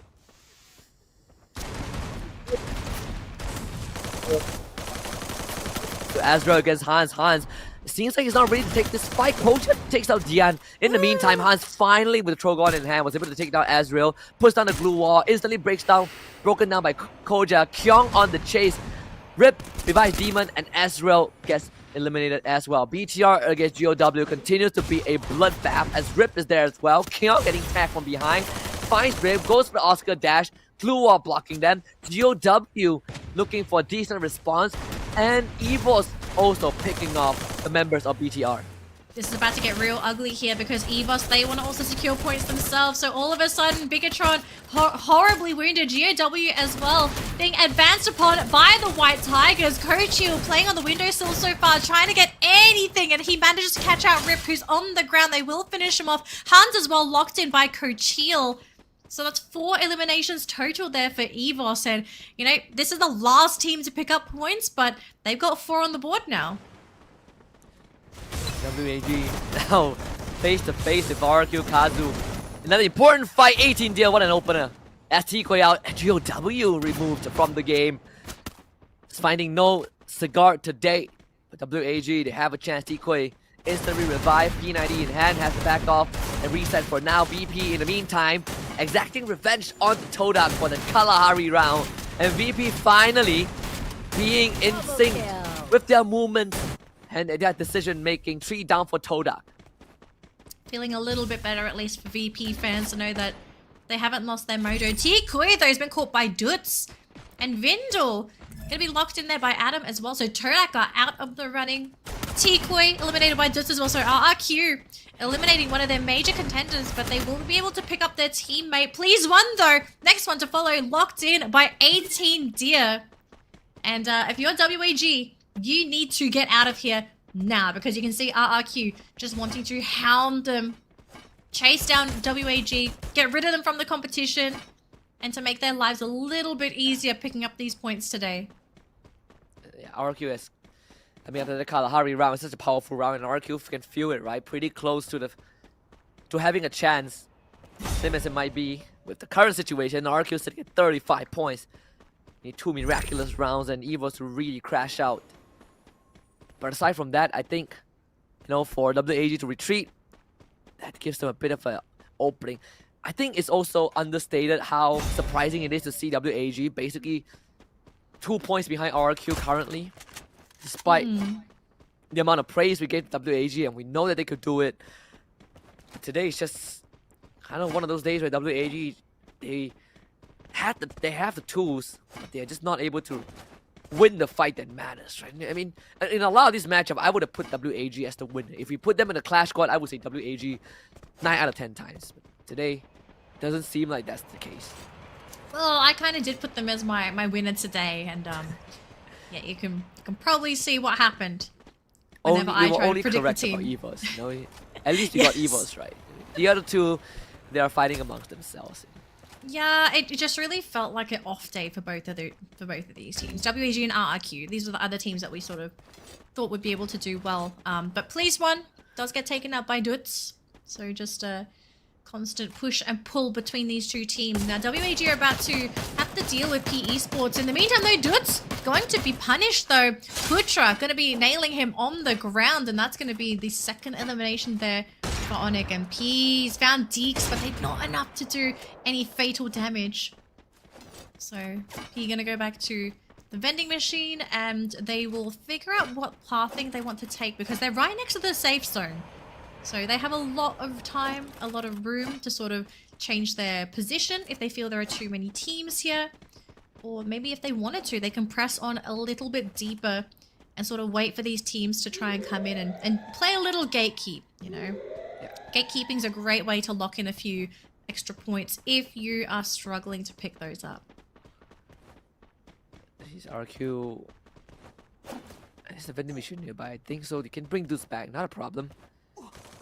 It was quite an extended exchange between them and WAG. It hasn't ended just yet. Oh boy, X4 just got Koja. Doesn't even have time to get the secure decoy Santino being taken out. Means that X4 is gonna be stuck there. Trying to try and fight Ikao. Ikao good on the shot.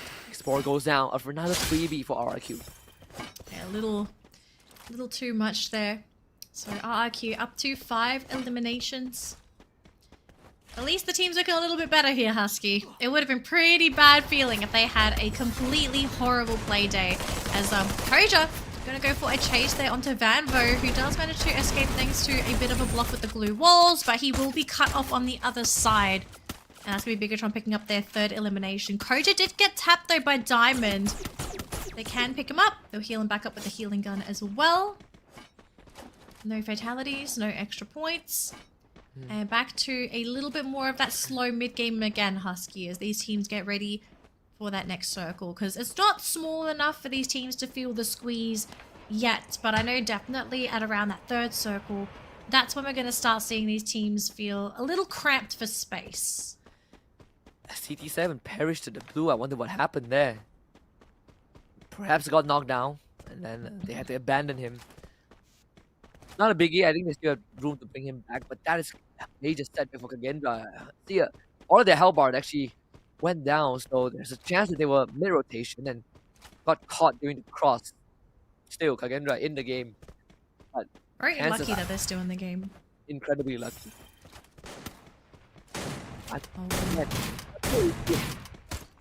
Game. Not finding room to give. It's RQ for like a good half of the current game time duration that we have already, and then the constant chain revives and having to do it. There's just no room for them to realistically stock up and get ready for the end game unless they somehow win the fight and then, go for the loot. Yeah. All right, so we are seeing a pretty big cluster of players near Clock Tower. We have 3 teams occupying the same area. Onyx, VP, Bigatron, and RRQ has just decided to join them as well. And I think Heavy want to keep their noses out of their business as well, because now that next circle, it's still going to be in favor of the teams in Clock Tower. So I think what we're going to be seeing here, Husky, lots of gatekeeping, but also a lot of hiding here, right? Because the teams here, they've already found their compound, their own little space. And the next best thing now is just to make sure nobody disturbs your new little haven. Taking it slow. WAG able to regroup again, finally. Stem in Russia. It's Russia and the rest of EVOS on the other side. The initial shot has been fired. I believe that's going to be from Russia. EVOS not going to wait.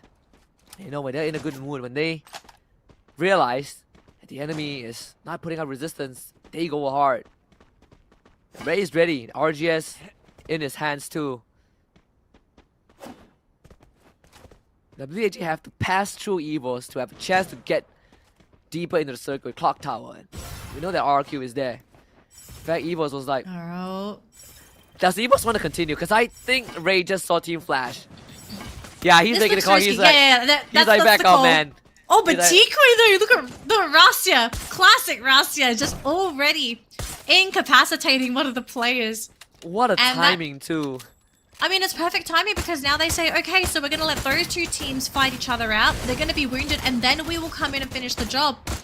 So Flash, going to be the first ones to kind of break through. Does get a good shot into Tikui, but not a fatal shot here though. And now Flash in a really awkward spot though because they're in that blue zone. It's still that 3rd circle. And actually, is EVOS looking to invade again? They're getting pretty close. They're still holding their ground. And Flash, stuck in that blue zone. They just can't find a way in. Yeah, Russia, he still wants more. Oh! Team Flash out of there. Oh man, I mean, again, EVOS catching such a timing. Russia willing to tank it. All it takes is one good shot. But this side is not worth it. The blue, pretty painful. Halfway through the game, Russia is like, all right, we're gonna call it off. It's fine. Might run to Team Flash though. Team Flash did make an early move. WAG might be able to pincer EVOS, and this is a chain reaction that EVOS initially set off. And now they face their fears head on. It's Team Flash, but those explosives are making it pretty tough. And with WAG in the conversation, they gotta rethink that move. Export getting knocked out by RRQ. There's 4 teams in the same fight. Ray needs assistance right now.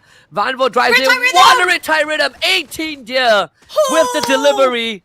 And EVOS suddenly finds themselves in an impossible situation. They still have Aim God, but I believe he is the last survivor of the team. And I guess a big mistake made by EVOS, the fact that they left the other 2 teams to fight amongst themselves. The fact that Flash decided to go for the jump into the blue zone, forcing EVOS in a really very scary sandwich. And then, most importantly, RRQ coming out of nowhere, Riptide Rhythm just getting rid of their glue walls. Absolutely devastating. And now this leaves the game wide open for Onyx and Heavy to potentially take over here. 100%. Oh man, EVOS. Everything was right up till that very moment. We did say that RRQ was a Clock Tower. There is a chance of risk. And the worst case scenario happened. WAG and Team Flash breathing a sigh of relief. But if you are Heavy or Onyx right now, the game is now free for all. Unless BTR somehow wipes these 2 teams out right now. And then EVOS would be the one smiling at the very end. If not, then we might see Onyx and Heavy being one of the possible contenders. Okay, so Heavy are going to play alongside the Edge. Bigatron and Onyx though, they're still within the same compound, but just not feeling confident enough to try and go up against each other. Flash, in the meantime, they're out in the open using the monster truck as cover because what else do they really have? Taking a few pot shots there from RRQ. Dude's trying to find anything. If he can manage to get a drop, that'd be perfect. And they do manage to catch out Death there. So that's going to be 1. Although 18 Deer does get clipped and is on the ground. So his teammates should be able to pick him up, but they've got to be super careful. A random Riptide Rhythm could absolutely shred this team, as we have seen multiple times in this round. Hiding behind the natural cover. Now advancing towards VP. And all of a sudden, I think Virtus Pro feeling the heat seeing of the team come in, but they get Dutz. That's a big one. Eagle also going to hit the ground. Oh, Onyx Olympus reaping some of the rewards. ABCD gonna knock down too heavy now, gonna show presence. Message is about to be sent. P Esports on top of the roof. BTR in the building. This is going to be a bloodbath. ABCD goes out to the blue zone. Heavy from the left. Team Flash is out. Onyx from the right. BTR smack dab in the middle. VP is there as well. This is a house party that no one is invited. It's a squatter situation. Whoever survives gets to claim the entire building. Yeah, I don't even know if you want the building because you see where that circle is going. You know, there's very little space left. But at the moment, again, these teams realizing they have their own little personal havens. They don't really need to do anything. Although Abe not feeling too happy will get taken out. And that's going to be it for RRQ, leaving us with our top 5 teams. 20 players on the field, meaning everybody is still rocking their full rosters. And what's next? Look at this heavy. The advantage that they have. So now they will be the ones to be able to shoot and grab those extra eliminations on teams trying to go towards that next zone. And Bigatron, Koja jumping right behind them. And the Dashers want to break through the glue walls. Can't be first one to drop, but Kyung also is going to be hitting the floor. There's down to a 3 versus 3, but look at the top there. Bigatron under fire from Onyx and P Esports. But VP on the other side of Heavy. And the team is down to 2 players. They have to pick up the third. Otherwise, they're going to be at a huge numbers disadvantage. That the floodgates open. Thankfully, VP played it patient. Imagine if VP joined that fight, Heavy would have been completely toast. Monster and truck steps on the mine somehow. Boonjae snuck one in. Heavy's chances are definitely dwindling right now. Slowly dissipating. G'day. What a grenade launcher. That's Nero and Nolan both removed from the equation. Bigatron in the conversation too. Ezreal taking out Don't Cry. P Esports getting ran at. The glue walls go down. Crime MKS also wants to participate. Onyx with 10. About to make it 11 as LBT gets eliminated. That's 11 for Onyx. The chances of them overtaking EVOS is no longer just wishful thinking. Very, very possible. And keep in mind, I believe EVOS was sitting on either 4 or 5 eliminations, and they've already overtaken their elimination count. So now they just have to make up those extra points. And Abuya is the first step to doing that. For VP are no slumps either. You can see the team going for a Delta split to try and see if they can make a really cute wraparound happen. G'day though, gonna do his best to try and flush the team out. Exposy taking a little bit of damage there as well. These teams now going to try and use whatever natural cover that they can find because this maze of glue walls is not going to work in favor of VP. Whoa. And actually Diamond going to be caught by G'day. What a shot. What was that from G'day? Snuck right on the rooftop. Posey with a response. Putra now right in the action with the help of G'day. This should be VP losing in. The Trogon, the M590 brings the entire arsenal. The barracks is there. Adam gonna still be around with G'day. VP putting up resistance against Posey. Call to action. Boonjae trying to help Diamond. G'day look at the 5 KS. That glue wall is gonna buy some time. Riptide Rhythm G'day with the corner swing. Ooh. Takes out Exposy. VP recovers Boonjae. It's him and Diamond. Crime MKS managed to heal up. That's the explosion there. Diamond caught in the middle. Adam able to escape. Riptide Rhythm again. Adam, one last shot. Takes out Diamond. And Onyx Olympus back in it again. The chances have been revived. It's not over just yet, Danny. Oh, the race has gotten so much closer. And it's a race between our Indonesian Titans as well. Onyx, what a round for this team. I think the last we saw, I think for the team was what, 11 eliminations going into that final round with VP. So that should have bumped them up to at least 15 points. We see 12 on the screen here, so I think we have a better idea of where things are going to go. But that's huge because remember we needed to have a certain number of points to be able to offset the gap between Onyx and EVOS, and also we needed at least 5 points for the elimination points for EVOS, but we don't remember. Do you remember what were the placement for EVOS before they got eliminated? It wasn't very high. I kind of feel like they finished at around somewhere between 8th to 10th. So they did not get many points. Yeah, I think it's around like 7 or 8. It was a slow round for EVOS, you know? Yeah. Again, it looked to be good. We like with that whole sequence, right? We saw them wanting to make a move on the WAG. Ray saw a Team Flash are coming in and he's like, guys, we gotta fall back. They fall back. The calls were correct. but it's the rotation when they got caught by Team Flash and WAG, out of desperation, having to move down the same route and then argue for top tower. This made it infinitely worse for EVOS. It was really an unlucky situation to be in because up to that point, everything was right. Okay. What is right going into this final map? Because this final map is Alpine. And Alpine is not necessarily a map that EVOS is really known for. I don't know, knowing EVOS, I'm gonna call it. I think they're just gonna play it as if it's a normal game. They're gonna play it normally, they're not gonna make much adjustment.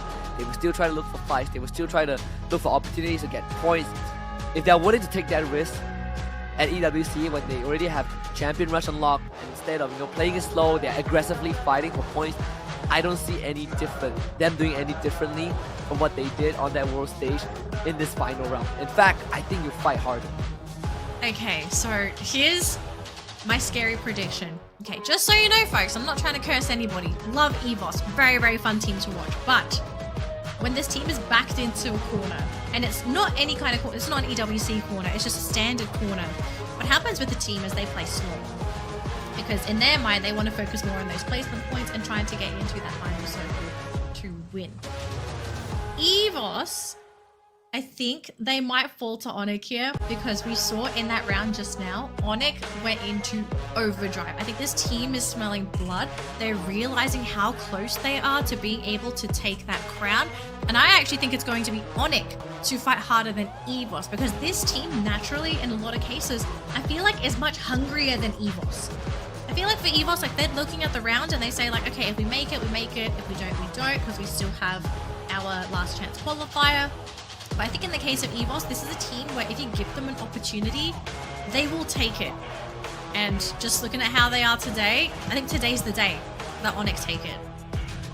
I can agree. I also feel like, Onyx is a lot hungrier. I think in the circumstances that they are in, if I'm in their shoes, I would be so much hungrier as well, right? With how the past few months have been. Again, they did make some changes coming into this as well. So they brought a good day. Who was previously with EVOS when they were playing in EWC 24. Imagine, I can't imagine how good they must be feeling. You see the three of your ex-teammates lift the trophy just a year later when you were with them, in 2024. But I gotta say, Gade, we always thought that he's been a solid player. Maybe EVOS wasn't the fit for him because in this game, Gade stepped up big time. Sometimes it's just, it's really a compatibility thing, right? You can put a player in the best team, or at least what is considered the best team in the entire world, but if you don't click, you don't click, right? So just trying to find the right team is so difficult. And I'm glad that Guard is fit so far, or at least a better fit than EVOS. But G'day, he's going to be our MVP for the round here. Husky locking in 5 eliminations, 3,700 damage, 5 knockdowns, and locking in the coda for the team, just providing vision, helping set things up so that the rest of his team can collapse and really just sort of come in and finish the job. So I kind of wonder, G'day, is it time to say G'day for this last map? If G'day is the one that drags them into playoffs, and good on him, man. MVP of this game, 5 elims, 4 assists. And Gade has, like, he definitely had a period where, he wasn't actively playing, or at least like in an active roster. But how with Onyx, maybe this is what Onyx needed. I feel like Onyx last, a Riyadh spraying that fires with them. No, actually, no, let's be clear. Onyx before Gade, who was it again? Well, I gotta check back before Gade was with them, I feel Zyro, right? Zyro was in the active lineup, but that was kind of where Onyx fell short. I feel like Zyro didn't really fill in what Onyx needed. Gade was the one who filled in the gaps even better. Well, Onyx, you got one job, and that one job is to take this final map, to take over Alpine, or at least to play better than EVOS. I want to know what the final score is because I think we need to see with our own eyeballs how close is this race, because I feel, I'm not 100% sure, but I'm getting this itching feeling that EVOS is still leading, but barely. And just based off of the points, 27 points for Onyx. And for this round alone, EVOS only took 6. So either they have already overtaken EVOS, or they are only barely slightly. But because it's 6 to 27, I think Onyx have overtaken. I think. I think so too. I feel like Onyx probably have taken over the leaderboard, well, at least in the first place. And yeah, now it's between them and EVOS, and so ironic, right? That Onyx, you know, we counted them out. I think a lot of people counted Onyx out. Now they have a chance to get into the grand finals for EVOS. Indeed, they have overtaken EVOS by 7 points.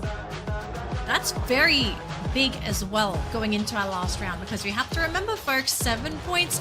The team that gets booyahs on average tend to get about 24 if they do manage to lock in a lot of those eliminations. So EVOS, they've got to do a lot of heavy lifting. Firstly, they have to make sure that Onyx do not place very high in this round, and if that's not the case, EVOS, whatever they have holding them back, they've got to let that go.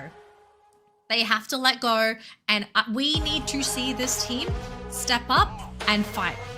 Fight early, grab those eliminations, and start to run away with the game, because if they do the normal thing where they sort of sit back, relax, and focus on placements, I think they're gonna lose Sonic. Oh, I don't know. I mean, in terms of consistency, I always side with EVOS over Onyx, but after that round, it's gonna be a completely different ballgame. Right? Alpine, you just say it's not EVOS' best map. In fact, out of the entire pool, EVOS on Alpine is going to be a bit more of a struggle. But let me check on Onyx. How well does Onyx do on? Well, I think Onyx on Alpine is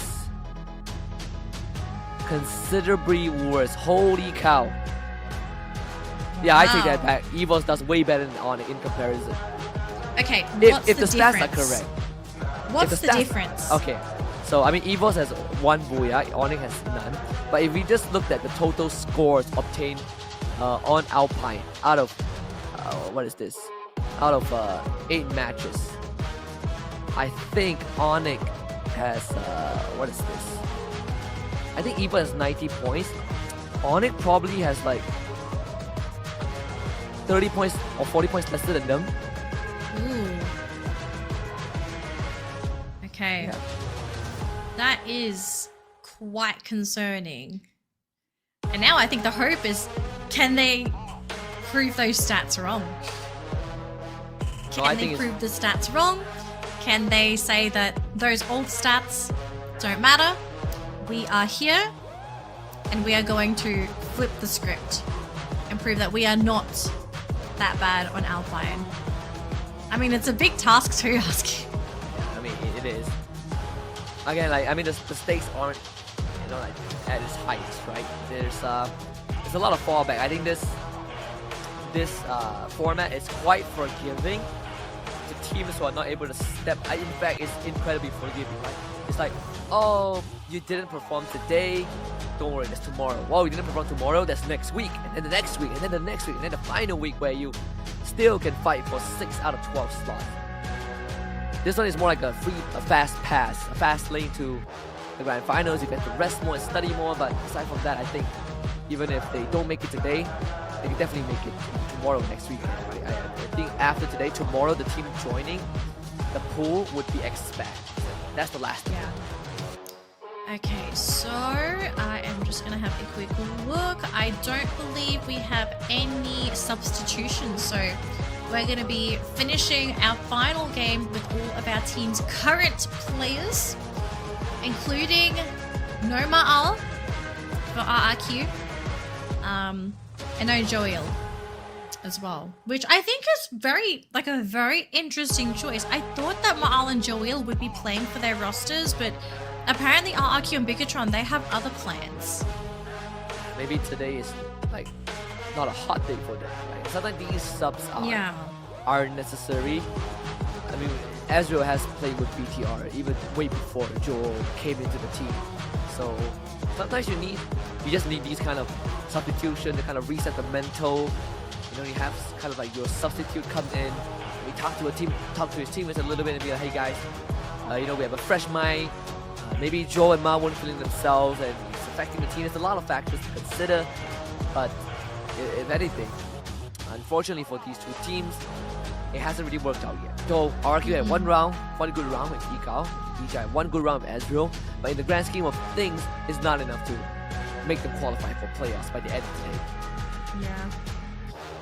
All right, folks, just in case you have joined in the broadcast just now, we're about ready to jump into our last game of the day. And so far, it is a race to the top between two teams. It's EVOS and Onyx Olympus. Now, at the moment, Onyx are currently leading by about 7 points, Husky. Still very doable for EVOS to take over. Now, statistically speaking, according to Husky, Onyx do rather badly compared to EVOS on Outline. But I don't think, in most cases people say stats don't lie, but I do think sometimes the numbers, they don't really tell the true story of what could potentially happen on the map. But especially that this is the last game of the day. I mean, I could absolutely see Onyx pull their finger out and say, the numbers, they lied today. I'm all for the upset. As much as, you know, on a just a head-to-head basis, EVOS does better than Onyx on this map.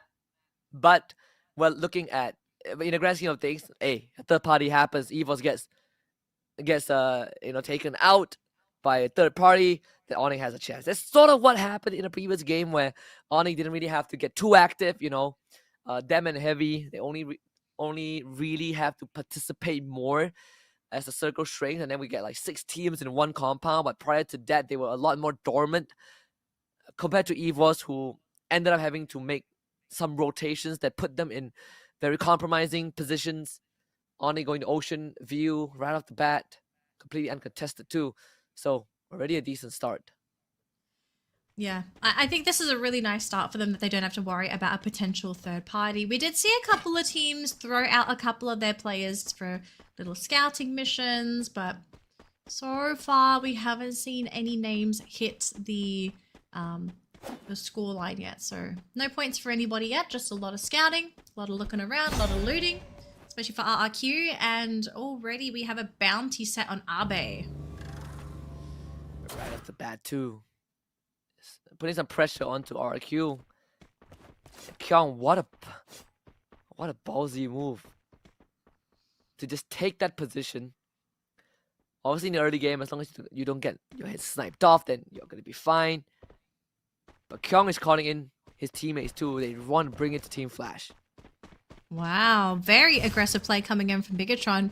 I mean, this team doesn't really have a lot to lose, right? So if you want to practice playing aggressive, this is the best place and the best time to do it. So I hope Flash is ready for this, because Bigatron, they mean business. And a couple of pot shots coming in from the back. They don't finish him off though, but Kyung, Riptide Rhythm gets rid of those glue walls, and he's going to be the first one to go down against Flash. Yeah, I'm not really sure what the plan was with BTR. It is a risk regardless. You know, calling in a backup like that in a 2v4. BTR might live to regret that choice. You see the health bars are actually going down too. And yeah, that's not the start you want. Koja gets the revive, sure, but you just gave 3 points away to Team Flash. Yeah. Really great start for Flash, yeah. Now, although this team is not in the running for first place at all, you know, it's good to finish strong.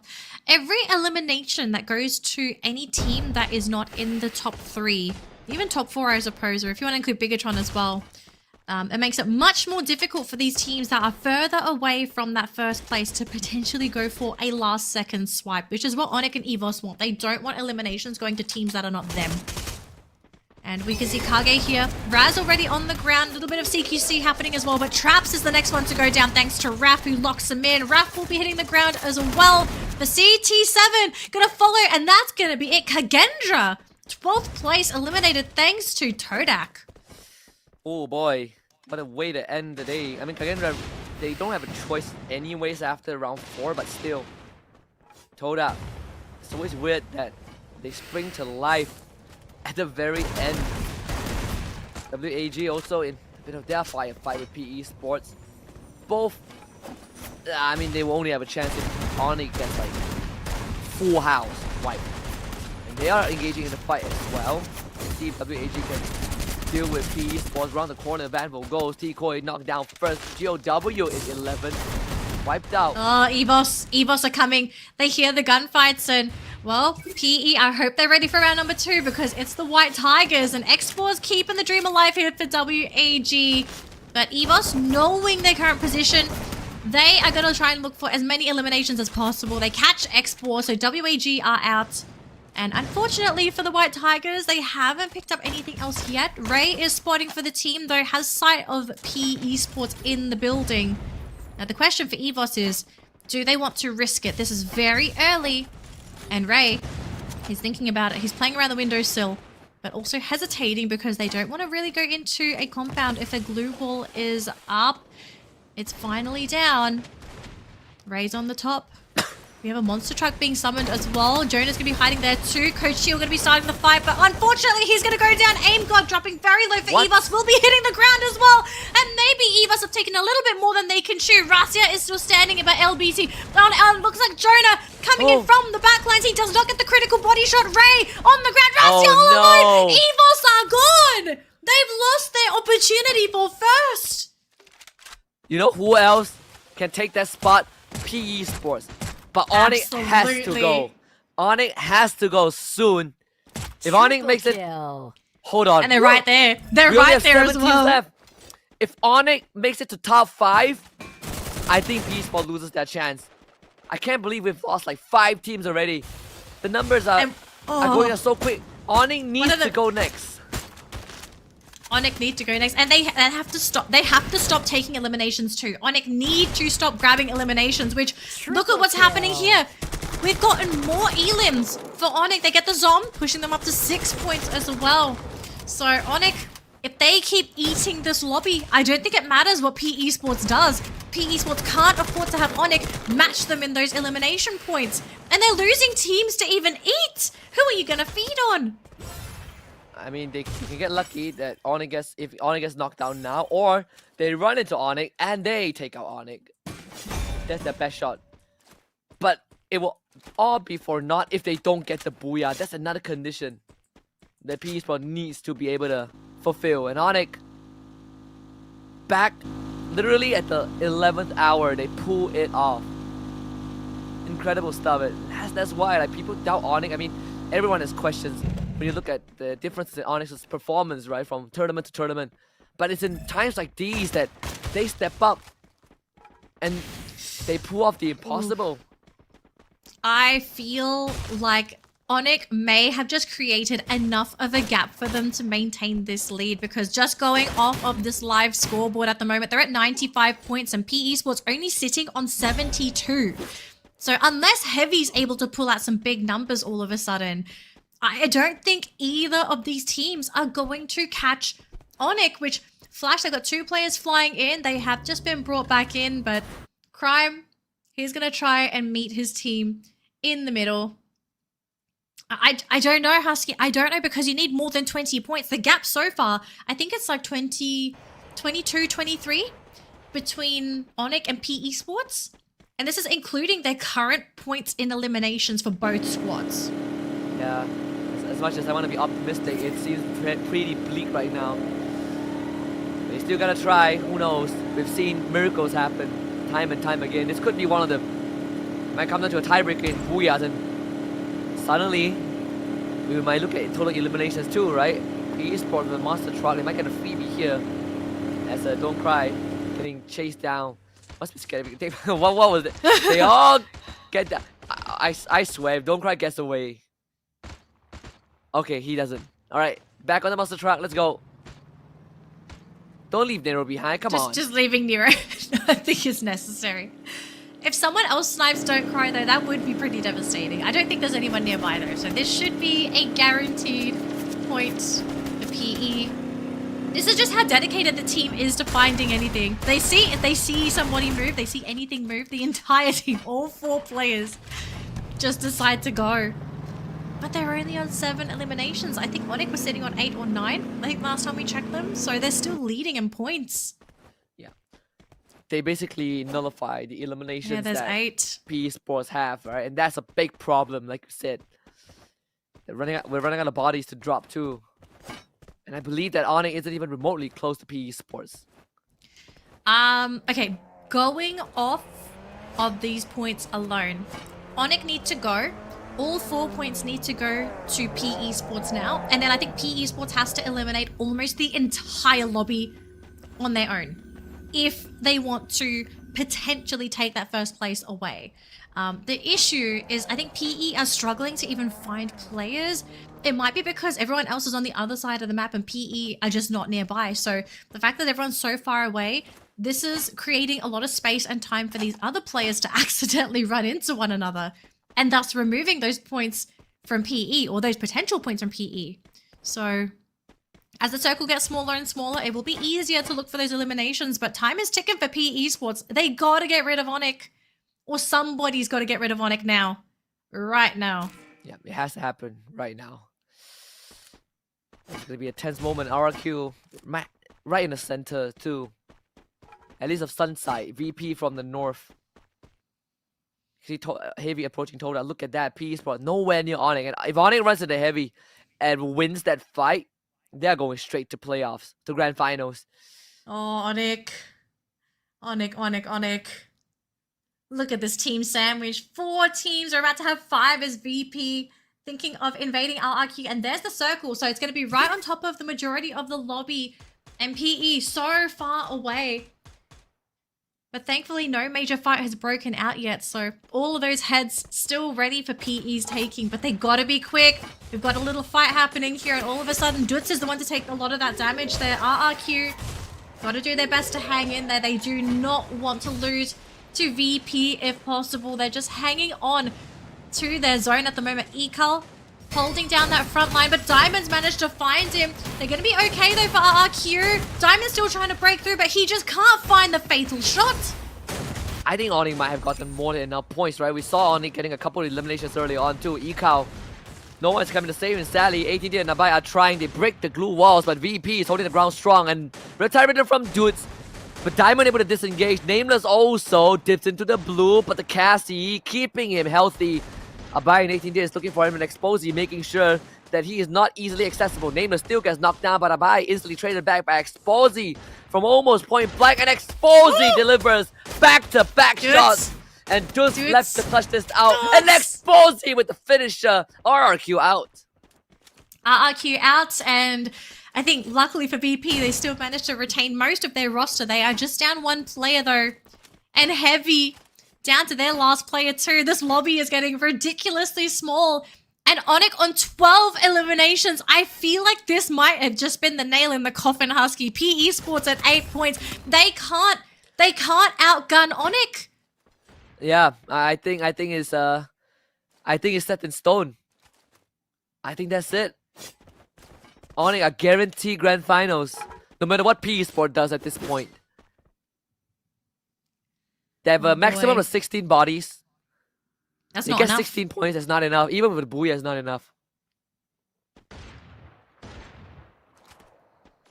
Alright, let's see who grabs that final booyah. I think if anything, PE would appreciate at least getting that booyah for themselves. Yeah, they probably know at this point they do not have a chance at getting first place, or at least they don't know that yet because they don't realize how bloodthirsty Onyx has been today.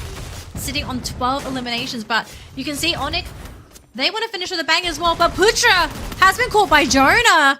And all of a sudden, Onyx, they're getting shredded. It's only Adam left. Even then, Onyx has already done all of the work. So, it's just the formalities. Oh, somehow been gets a brought revive back. with Crime.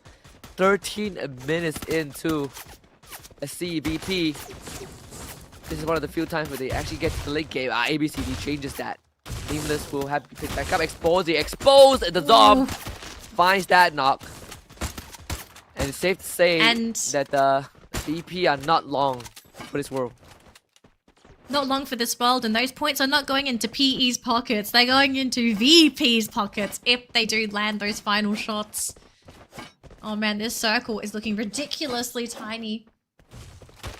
Onyx, they did bring one more player back in. I think it was Crime MKS that's coming back in.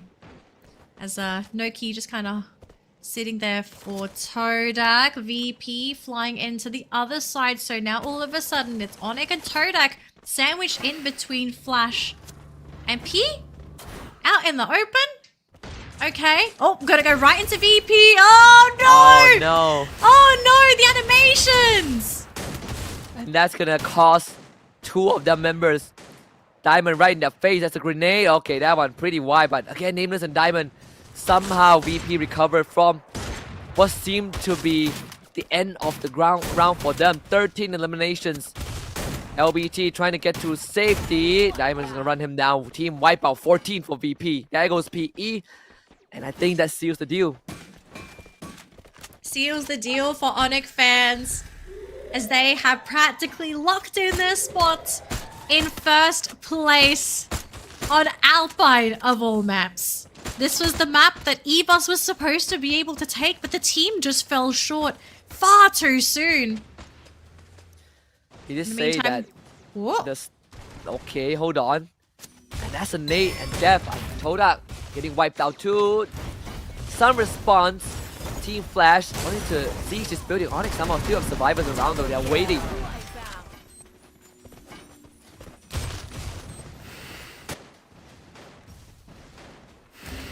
Alright, just sort of holding things down here as we have 3 teams remaining here, folks. Flash still standing with 4, although the zombies on the ground. Oh, but they lost ABCD as well. VP playing around the building as Flash still trying to find their way in. And Diamond is on the floor. They do have Nameless there to try and pick him up, but he's a little bit scared to do so. But thankfully, he did get a little bit... He just had enough time to pick up Diamond. So we're now back to 3 players on the side of VP. But Flash, they really want these points. They really want this booyah. And VP, they don't want to give it to them, but they're going to rush in anyway. And doesn't really matter though. Shin buying so much time, but he does lose all of his glue walls. ABCD trying to finish off Exposy because the VP grouped up as a team, doing such a good job. Nameless does get picked up. ABCD getting Exposy, and they're going to be able to lock in all of VP. And it's actually Good A that was brought back into the game here for Onyx, standing at the very top here. And, well, I think it's safe to say here, Husky, that Flash have locked in the booyah for this round. Yep, they have. Any moment now. Good say, okay, whatever, right? We're going to finals anyway. There we go. Red Bull doesn't give you those kinds of wings, but all right. He tried. Still, all smiles and high fives for Team Flash. You're not gonna make it to finals just yet, but hey, it's always good to end on a high note. I think it's going to be something that reinforces them in tomorrow's games, especially when we jump into Alpine, right? Like, okay, yeah, you didn't get booyahs on any of the other maps, but at least you know that you still got it, especially on Alpine. So I think if I'm Flash, I would be praying for Alpine to be either map number 1 or 2. So at least you can sort of play it back, get back onto a map that you're confident with, and sort of see how things go from there, because they played it really well, honestly. They played Alpine really well, very clean. Their positioning was always really good, actually. They played really well with how few natural pieces of cover that they actually had access to. It was a very open circle. Even previously, I think like since 2023, Team Flash on Alpine has always been a pretty solid team overall. I mean, when you put the heavy hitters in, then it kind of makes Team Flash look like they struggle a lot of times, but they are actually not half bad on Alpine. And this is one of those few rounds. Again, like even Team Flash back then, they were the ones, just like RRQ for Indonesia, Team Flash were the one that set the standards for Free Fire for Vietnam. Right, they even became Royale Esports for a while before becoming Team Flash again. So some of these players have been there since the beginning. I think Team Flash is, even though they are struggling to, catch up to a lot of the other Vietnamese counterparts, these good rounds still showcase the quality that they have. Yeah. So, I mean, today's done. We have found our winner, although you guys might be wondering, how do you know that you found your winner? Just a little bit of mental maths for us thankfully goes a long way, and just based off of what we have seen from our top two teams, which was EVOS and Onyx, just based off of those points, and even PE, because PE was this next team in running after EVOS. Onyx just got far too many points and they lasted just far too long, right? We needed them to go down early. We needed them to go down with practically no points or very few points, and neither of that happened. They didn't get the booyah, but does it really matter? If you end up being 3rd, 4th, 5th, that's already too many placement points to be giving that team. Yeah, and again, it's just very unfortunate that, EVOS had a good start, but the last 2 rounds, they kind of fumble a little bit. I mean, round 5 was unlucky, but round 6, it kind of a bit of a fumble. Opposite for Onyx, right? They came online in the last 2 rounds, and it really mattered. And it's more than enough to get them to the grand finals. Yeah. So congratulations to Onyx, as they have locked in their spot, and they don't need to play tomorrow. They can sort of sit back, relax, or maybe not fully relax, but pay attention to the games with their coach and just sort of check out the rest of the competition and figure out, okay, where do we need to improve? What is everyone else doing? Where are we falling short? And what can we do to come into the grand finals in our very best form? But also, congratulations to all of our Onyx fans as well. I think everyone rejoicing in the chat. If Onyx is one of your top picks for tournament, they are a very fun team to watch. Although at times also very hot and cold, which might be why a lot of you guys are fans of them, because we could all cheer for the the best team in the world, but sometimes cheering for the best is kind of boring. So you want to have the team where it's like, okay, what kind of games are you going to give us today? Oh yes, we're going to get amazing ones. And then you sort of just sit there and think, oh, I guess we like our dinner a little spicy, I guess. I mean, some teams are like a box of chocolate. You don't really know what you're gonna get. At least... Actually, no, you do know what you get if you turn the box around. We at least Onyx isn't the last team to qualify. All right, if they win 4 seasons somehow, at least people can't say that they're the last to qualify and then they win the 4th season by luck. Although with Champion Rush, you never know, right? Heck, if Toda makes it to the grand finals, they could win if they hit Champion Rush. It's just the unpredictability that makes it fun. But good for Onyx, right? They don't have to wait until the very last. I kind of fear for teams when we do get into Champions Rush, because I think EWC it was a masterclass of how chaotic that game mode is, and I really feel like it messes with some of the team's mental when you're playing in that game mode, because like the first goal is to get the 80 points, which fair, you don't need to booyah to get the 80 points, but once you've crossed the 80-point threshold, then you start to see teams pull out some really crazy stunts just to lock in booyahs, and we saw so many teams, they tried and they all failed just trying to get booyahs after the 80-point threshold. So I'm really keen to see for fall if we're going to have a team crowned by a booyah or a team crowned by points again. We almost got that EWC, right? Like Very EVOS close. would have been crowned winners anyways, through points alone, but it would be slightly anticlimactic if they get wiped out and then we're like, they're gonna win anyways. Thank goodness they got the booyah to really close at grand finals, but there's still a possibility, right? I think that's the beauty of Champion Rush. It not only rewards consistency, but it also rewards people who are able to really step up to the occasion, right? It makes sure that you not only know how to survive, you know how to fight to win, you know how to play to win. I think that's a very important part of Free Fire right now. You need to know how to fight. Yep, you need to know how to fight, and you need to know when to win when it counts the most. I actually think that might be more important than grabbing those points. But I mean, I think we just leave it to the teams. We wait until we finally get to our second ever Champions Rush, or at least one of the biggest Champions Rush. Maybe not as big as EWC, but hey, the game mode has been fun so far, so I think we keep it. To anyone out there that's complaining about Champions Rush, not happy. It's fun, okay? It's more fun than the old mode, because I think it kind of keeps everybody on their toes, because it's not just a case of like you just play 6 games and it's whoever's got the most points. Now it's like, oh, but there's a secondary win condition where if you hit the win condition, you're good. So yeah, Yeah, I mean, we're a little ahead of ourselves. We're not quite there yet, though. So, as we wrap up things for tonight, ladies and gentlemen, we have our highlights for our final round, which did end up wrapping up on Alpine. And the long story short, it was a battle between EVOS and Onyx. And unfortunately, EVOS, they fell short because they were eliminated far too early in the round, and they just did not get enough eliminations before losing their opportunity. Meaning Onyx is the team to sit in first place today and will be locking in their spot for the next stage of the tournament. And yeah, Onyx didn't get the booyah, but does it really matter if you have enough points? Yeah. Again, Onyx is our 5th team to enter playoffs, but still, you gotta give credits, right? You gotta give a spotlight to Team Flash, who did get booyah regardless. MVP with this game, Death. You know, we sometimes poke fun at him for having rounds where it's just there's nothing he can do where he's helpless, but hey, just as like his name say, he delivers, right? He delivers exactly what he promises to his enemies. 6 eliminations this game. This sniper was able to wake up.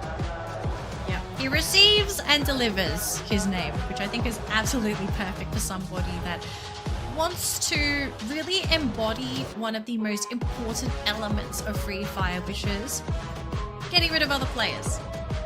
Going to keep that in a PG fashion. But for Flash, unfortunately, yeah, okay, they grab the booyah here. I think at this point, you just sort of get ready for tomorrow, all right? Get ready for tomorrow.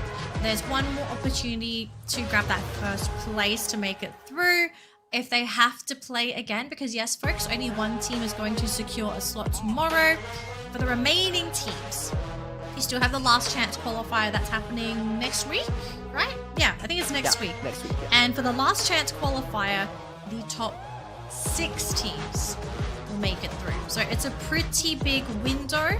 But again, with every competition, like yes, okay, there's 6 spots, but you are still at risk of not making top 6 if you don't perform well enough, or in many cases, if your team gets a little overconfident and you're not hungry enough to play hard for that scoreline.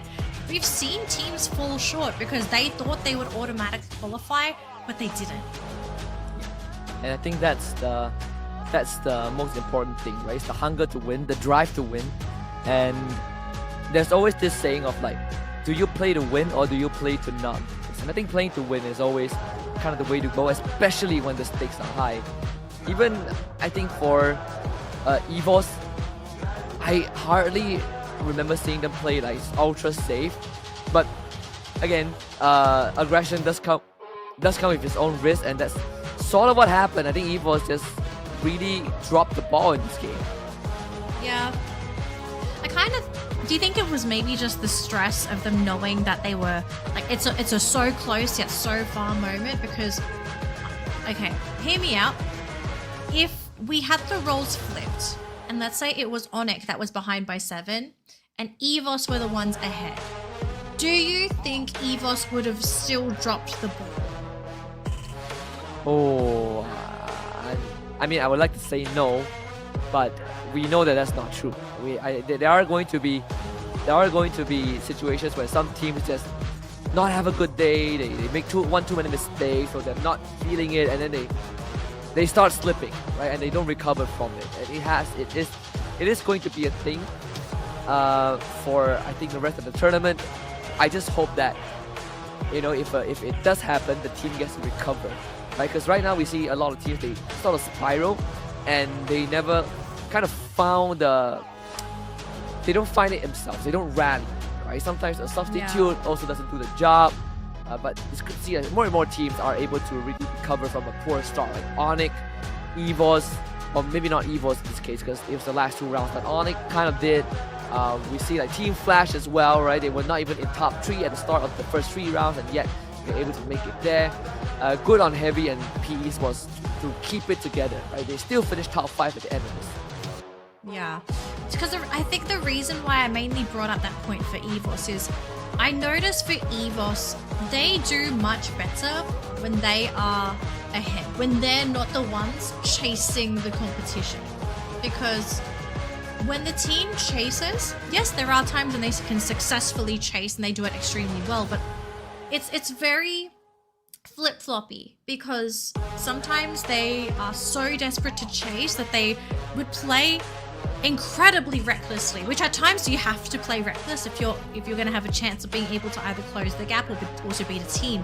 But it also just kind of shows that EVOS, as great as a team that they are, they're not perfect. They absolutely drop the ball, they can make mistakes, they can overcalculate, they can undercalculate, but they suffer a lot from stress if they are not the ones being chased. I think like EVOS just again for even in the halftime interview, right, Russia did say that they feel like they're 70% confident and ready. The other 30% is prayers, so you don't have full control over like battle royale. There's always going to be like a few rounds where the circle just does not like you, like the third party. But at the end of the day, majority of the game is still something that is very malleable. That's why reading the circle and taking the right fights is very important. I think for EVOS, not a big deal. They can do it tomorrow or they can do it next weekend. But grand finals is definitely going to be a possibility for them. Yeah. Well, what is possible is we are going to be getting an interview here with Onyx, a very much well-deserved one because they worked hard. Let's see what Onyx have to say after securing their spot in the tournament. All right, casters, survivors, welcome back to Indonesia's interview session, and I'm super proud because I'm standing here today because not only Onyx, I meant, success on moving on to the next stage, they also managed to be the team of the day with the highest achieving points. I'm here with Putra. Hello, Putra. So how does it feel to be the first Indonesian team to make sure that you guys went into the grand finals? Gimana rasanya jadi tim Indonesia pertama yang memastikan langkah ke grand final? Yang terutama senang sih karena saya juga baru pertama kali di panggung saya dan bisa mencapai apa yang saya mau. Aww, so he's very excited, very happy because it's actually Putra's very first time in the Southeast Asia stage. This is such an experience for him, and of course we're all very proud of Onyx. Seeing how Onyx performed today, time to time again, you guys have proven that Onyx can really perform under pressure. What's the secret on that?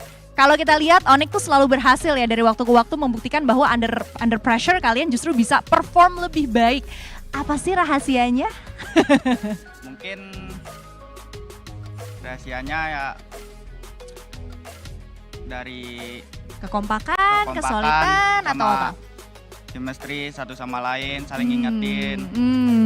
So chemistry really is the key to success when it comes to Onyx and the way that they play. They really try to do their best by having the commitment, I think ya, sepertinya komitmen kalian juga untuk bisa perform semaksimal mungkin. Itulah yang kemudian mengantarkan kalian pada kesuksesan kalau dihadapkan dengan situasi sulit.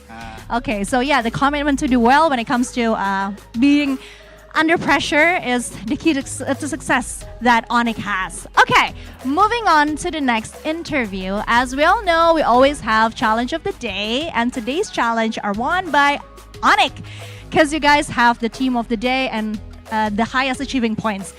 So you have to choose one team that will be on the receiving end of the punishment. Who would that team be?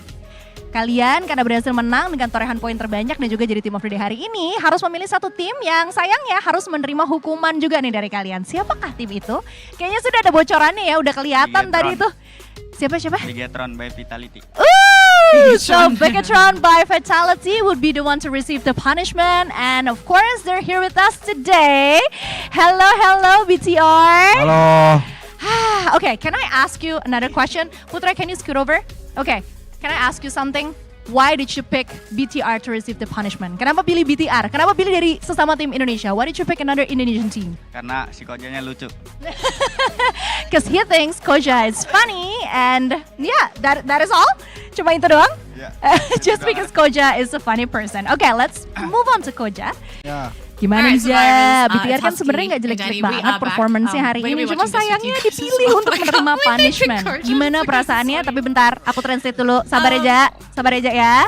Okay, so BTR did not perform back today, Oh, yeah, but they had to wear the unfortunately you loser guys have headband. been chosen to receive the staring at it for punishment quite a while, from and today's I was like, challenge. hold on. How do you feel about that? You're wondering where it forgot. was. It's Ya there. kita yeah, terima lah yeah, kekalahan ini kan. Bukan kalah Honestly, sih, cuman Bigatron is Bukan smart kalah. because ya they emang are belum hari covering kita it with aja. their hair. Tapi inget aja buat tahun ini kita dendam itu aja.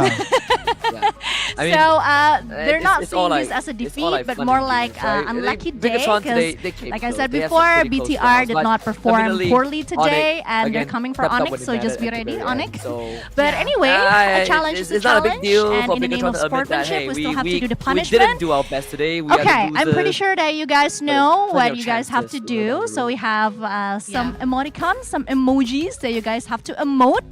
While you also have to say, I receive the punishment from Onyx team.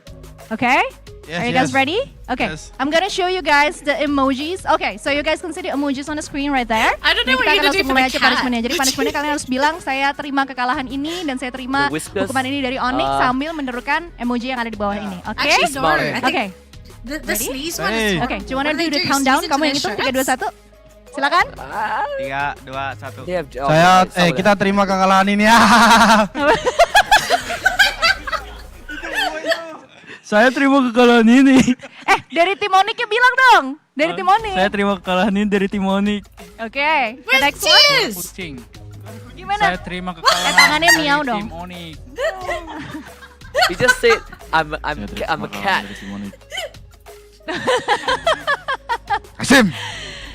Saya terima kekalahan dari tim Onyx, tapi Sekali tunggu di lagi. semifinal. come okay. on. You should have sneezed Round of into your applause jacket for or BTR in the something. name of Come sportsmanship. on. Thank you so much, you guys. That was Alright. pretty cool. Alright. Okay. Thank you so much, Putra, and congratulations once again for moving on to the grand finals. I'm pretty sure you're very happy. We're gonna give you some time to celebrate, and for now, we're gonna go back to the shoutcasters. Take it away, casters.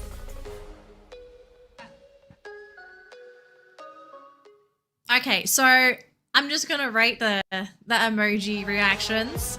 Alright. 5 out of 10. Like some of them were acceptable, but then there were others I'm like bombastic side eye. You could have put a little more effort. Although I thought it was kind of funny when it's just like I'm a cat. Meow. Yeah, that was pretty smart. That was actually pretty smart. Actually, I expected more, but hey, I mean, they had fun. Yeah. Well, ladies and gentlemen, I do believe that is it for the broadcast this evening. So thank you so much for tuning into day 5, week 5, day 1. We still have matches tomorrow. It's our last day for our regular knockout stage before we go into our last chance qualifier. So these are the teams that are going to be playing tomorrow. That's going to be incredibly interesting. We say that Expand is going to join the roster, and there they are, right? With Onyx Olympus out of the picture, to be even more scary. Again, the 5 teams that have made it to grand finals, we got Twisted Minds, Falcons, AJL, Buriram United Esports, and Onyx Olympus. So 4 Thai teams, 1 Indonesian team. We'll see if VP can make up the full Thai team squad that qualifies directly to grand finals. Of course, the remaining last slot will be the top 6 teams in the week 6 total standing, which will be our last chance qualifiers. Yep, and that's going to be happening next week, folks. So if you're looking forward to some more free fire, firstly, come back tomorrow because it's our last day of knockouts. But we still have more happening next week as well, not just with Battle Royale, but also with Clash Squads. So yeah, we still got plenty of free fire for you guys this week and next week. But as always, thank you for watching the broadcast. I'm Danilee. He is Husky. I'm Husky. We're your casters for today, and we'll see you all next time, survivors.